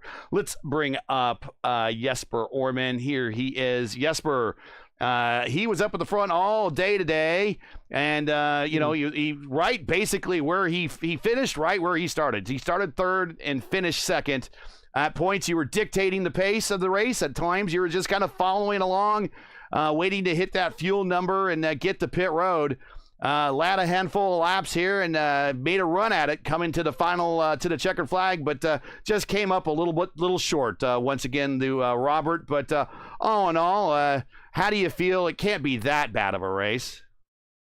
Nah, I mean, P2. Auto Club was just such a risky, high risk track. You never know when you're gonna get taken out. So P2, yeah, I'm absolutely happy with that. There was a small chance there that I could have overtaken him, on the last yellow there, like the last restart. But I gotta tell you guys, I don't know if you understand how good he is, Rob. Like, I don't understand. Like, I don't think people understand how he manages gaps to those he thinks is a threat. So, for instance, on my restart there, so I got a great restart. Like, it was actually too good. So what he does is that he makes sure that the gap between us does not get too big, so that I wouldn't get a run, you know. And then I get a run anyway, and of course I'm like a feet or two short on clearing him. So Yeah. like, and the same thing goes into traffic. In traffic, you know, when he's in the lead and I'm like behind him with a run, he goes to the second lane or third lane to give the guy on my right the toe so that I would get boxed in. So like, it's just incredible how he manages to think about that kind of stuff during these races. Like, I'm not I got my own stuff to think about, and he's like thinking about what the hell everybody else does. It's I mean, it's hopeless. Go ahead, Clinty. Well, not only does he get to think about those things and manage those things better, he can also manage to forget he's a lap down under yellow, and you are the only driver on comms suggesting the same thing I did on the broadcast, that maybe he meant to just come in to get gas and got tires on accident, but it looked like he just totally lost control of his thoughts there, and like lost count of the scoreboard and forgot he was a lap down. It just must be nice having it be that easy that you can go on autopilot. Yeah, as we say in Swedish, even the sun has spots. I mean, I was absolutely sure that he was gonna, like, when he went in, I was like, what the hell is he doing? And then it occurred to me, you know, wow, he's like, you can actually not take tires, just take fuel, and then leapfrog the leader, and you're gonna have 5 gallons more than everybody else, and you can make it to the finish line. I've been on this circuit for 6 or 7 years. I've never seen that strategy before. I'm surprised to see him behind Matt, who was the leader when they were on the pit exit. So, actually, in hindsight, I kind of regret that I didn't go for that strategy, because if that would have worked, he would have been good on fuel, and no one else would have been. Maybe Matt, okay, but yeah, that was pretty impressive. Shout outs, friends, And of families. course- Yeah, go ahead. Shout outs. I was gonna say, yep. Yep. Jesper, you have any shout outs, friends, family, sponsors, anyone want to say hi to right. before we let you go? Just as we're tripping all over each other right here, yeah. right, yeah. No, I was just a shout out to my teammate here in the booth, Plenty, for that awesome looking livery. I think we have something great going on in this team, and also Tanner, a new acquirement for our team. It's going to be really interesting to see what we can do together with him. So I'm looking forward to podiums and podium sweeps and all that kind of stuff, you know. All right. Well, congratulations on the P2. Enjoy the rest of your weekend. Good luck if you're doing anything with Sebring, and we will catch you at the next one, of course. But go have whatever your favorite cold one is, because you earned it. Because I know this race was a bit of a marathon today. Absolutely, yeah. Thanks, guys. That is Jesper Orman, second place, and let's bring up Robert here. And here he is. Robert, last week or earlier this week, I guess, was St. Patrick's Day. And so a little bit of luck came and helped you today. And if this was a shorter race, things would have been different. But a longer race, and things worked out for you. And I guess the first things first is talk about kind of the awareness and what happened of when you went a lap down, and did you know that you were going to go a lap down? Did we just not pay attention to that thing, or we were just kind of all puzzled when you did finally go a lap down, and we're like, did he know about that, or was that all part of the plan? Because you're sitting here in victory lane. I was watching 3 March Madness games under yellow, so I saw a car had to be pit, okay, and I'm like, oh, that sounds good. I'm going to top off, or I'm going to get fuel and tires. I think it would have cut the last pit stop by quite a bit. So I'm like, you know what? Why not? And realize basically after I left pit road, I'm like, Matt's the leader ahead of me, and I'm like, okay, well, I knew I screwed myself a bit there, but I knew I could easily get back to the lead. And then from there, just really control the pace, try to back the fuel up as much as possible, right, to kind of cause a crash to help me out.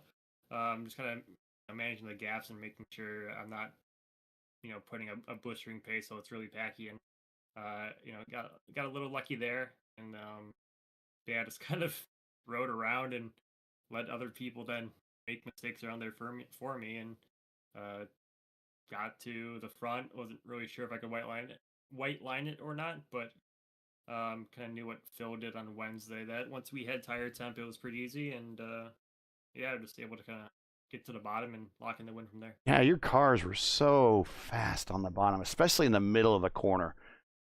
People get alongside you, and you see right in the middle of the corner. You guys would. I was watching an earlier race with the private label guys. In the middle of the corner, you just kind of shoot out.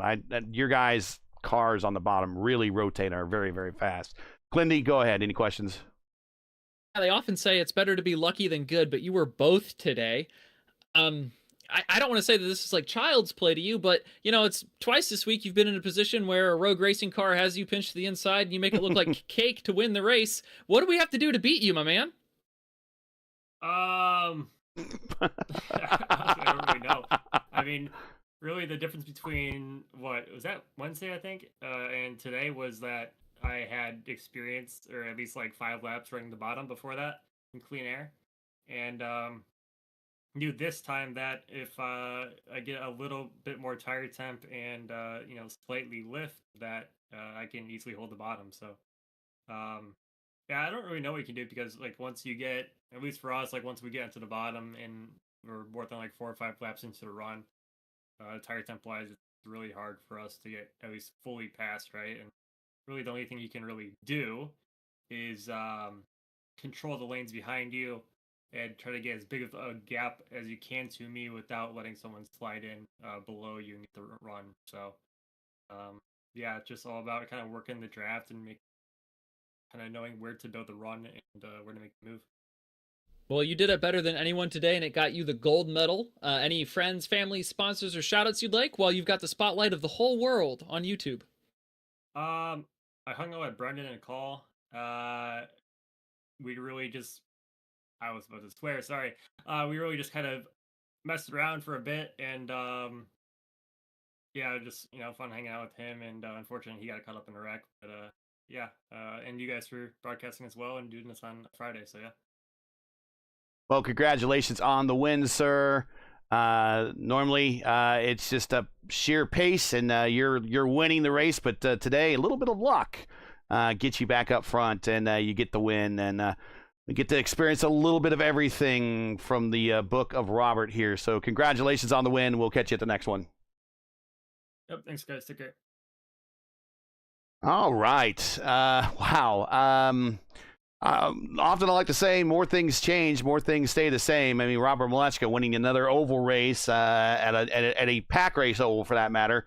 No big shock there, but maybe the way that he came to that win would be a little bit more of a shock to people when they hear the whole story of being laps down and everything. But when it was time to really kind of show up and step up, he was there and he was ready to do it, and he brought himself home another big victory here in the IIS.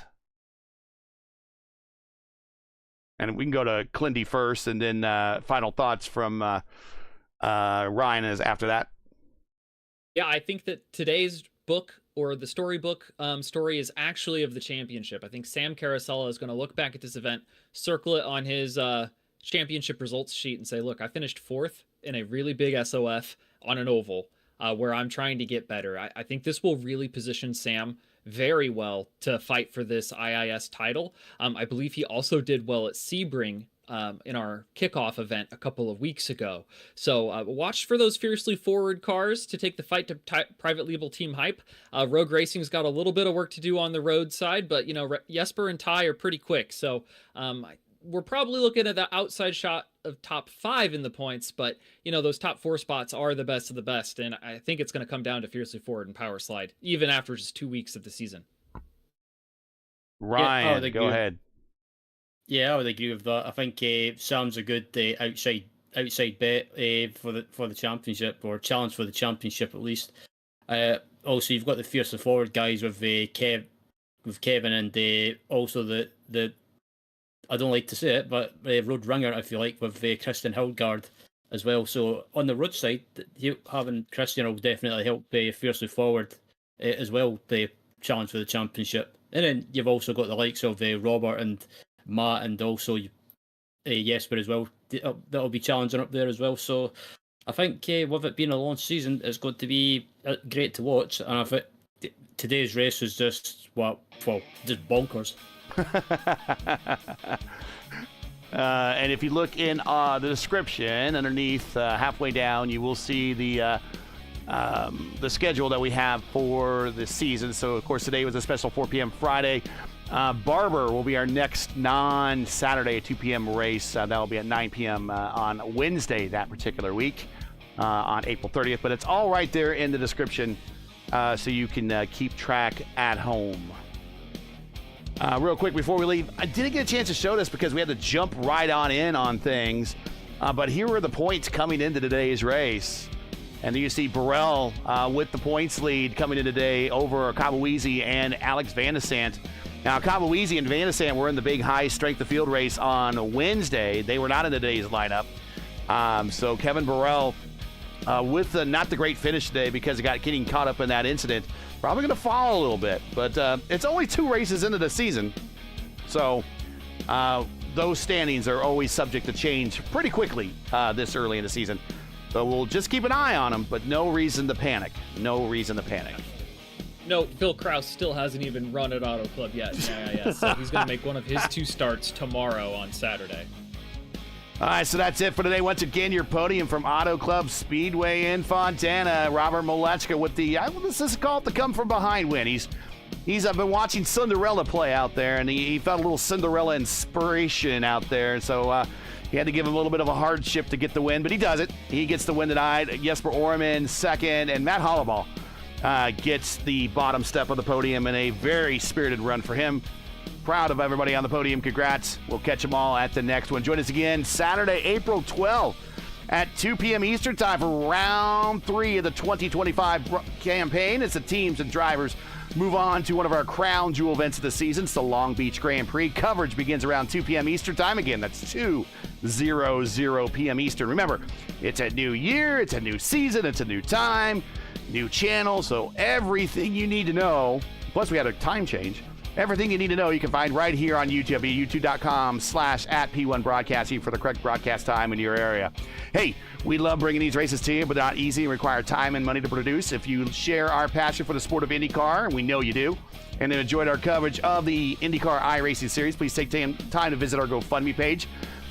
The link is in the description, and donate to our 2025 broadcast fund. We realize times are tough, so any contribution will be greatly appreciated. We want to thank you for making us a part of your YouTube viewing during NTT IndyCar Race Weeks. Now, as you know, the YouTube algorithm game is not an easy one, so please help support P1 with the weekly grind. Leave a comment below. Let us know your thought of tonight's race. And if you enjoyed today's coverage, support us by smashing like in the video, would you? And if you're new, most importantly, click subscribe. About 4 out of 10 of you have not done that. That's the biggest thing you could do for us, where we're on our road to 1,000 subscribers.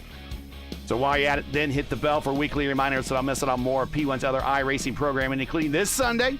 The Vote of Indy Oval Series heads to Pocono for one of their longest races of the season. Coverage begins at 7:50 p.m. Eastern Time. Tune in and check out the next wave of up-and-coming IndyCar sim racers, all right here on P1 Broadcasting. P1's IndyCar iRacing Series Saturday Top Split coverage is presented to you by 4D Racewear. You want to check out their line of made-for sim racing gloves, shoes, and apparel. Visit them today at 4dracewear.com or click on the link in the description. Track cams for this race are provided by Whiplash Sim Cams. Get the most out of your iRacing experience with Whiplash Sim Cams. To learn more about Whiplash, like them on Facebook or follow them on X and Instagram, All the links you need are in the description. For business inquiries to learn more about P1 and what we do, like us on Facebook, follow us on X and Instagram, and you can follow all of our social links if you go to our Linktree profile, and that is in the description. All the links you need are there. So and we want best wishes to the boss, El Patron, and his wife, who has gone through some surgery, and he's caring for her right now. So hats off to him. Best wishes. Get well soon to the wifey, and we will have him back in the booth here in the next race in Long Beach. But again, for Clindy and Ryan Skywalker, everyone here at P1, I'm Gary Gatto saying to all, thanks for watching, and to all of our men and women serving in the military and as first responders, Godspeed, God bless, and come home safe.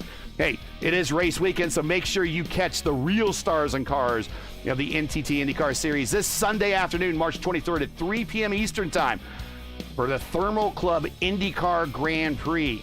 You can follow all the action on your Fox affiliate or on the Fox app or on the IndyCar Live app if you're outside of America, or just join Mark Janes and the gang on IndyCar Radio on Sirius XM 215, and you can hear all the action there. Be sure to check your local listings for the correct broadcast times and station in your area. You can catch all of us again Saturday, April 12th at 2 p.m. because we will be on the streets of Long Beach for the next race up, the iRacing IndyCar Saturday Top Split on P1. Have a great weekend, everybody.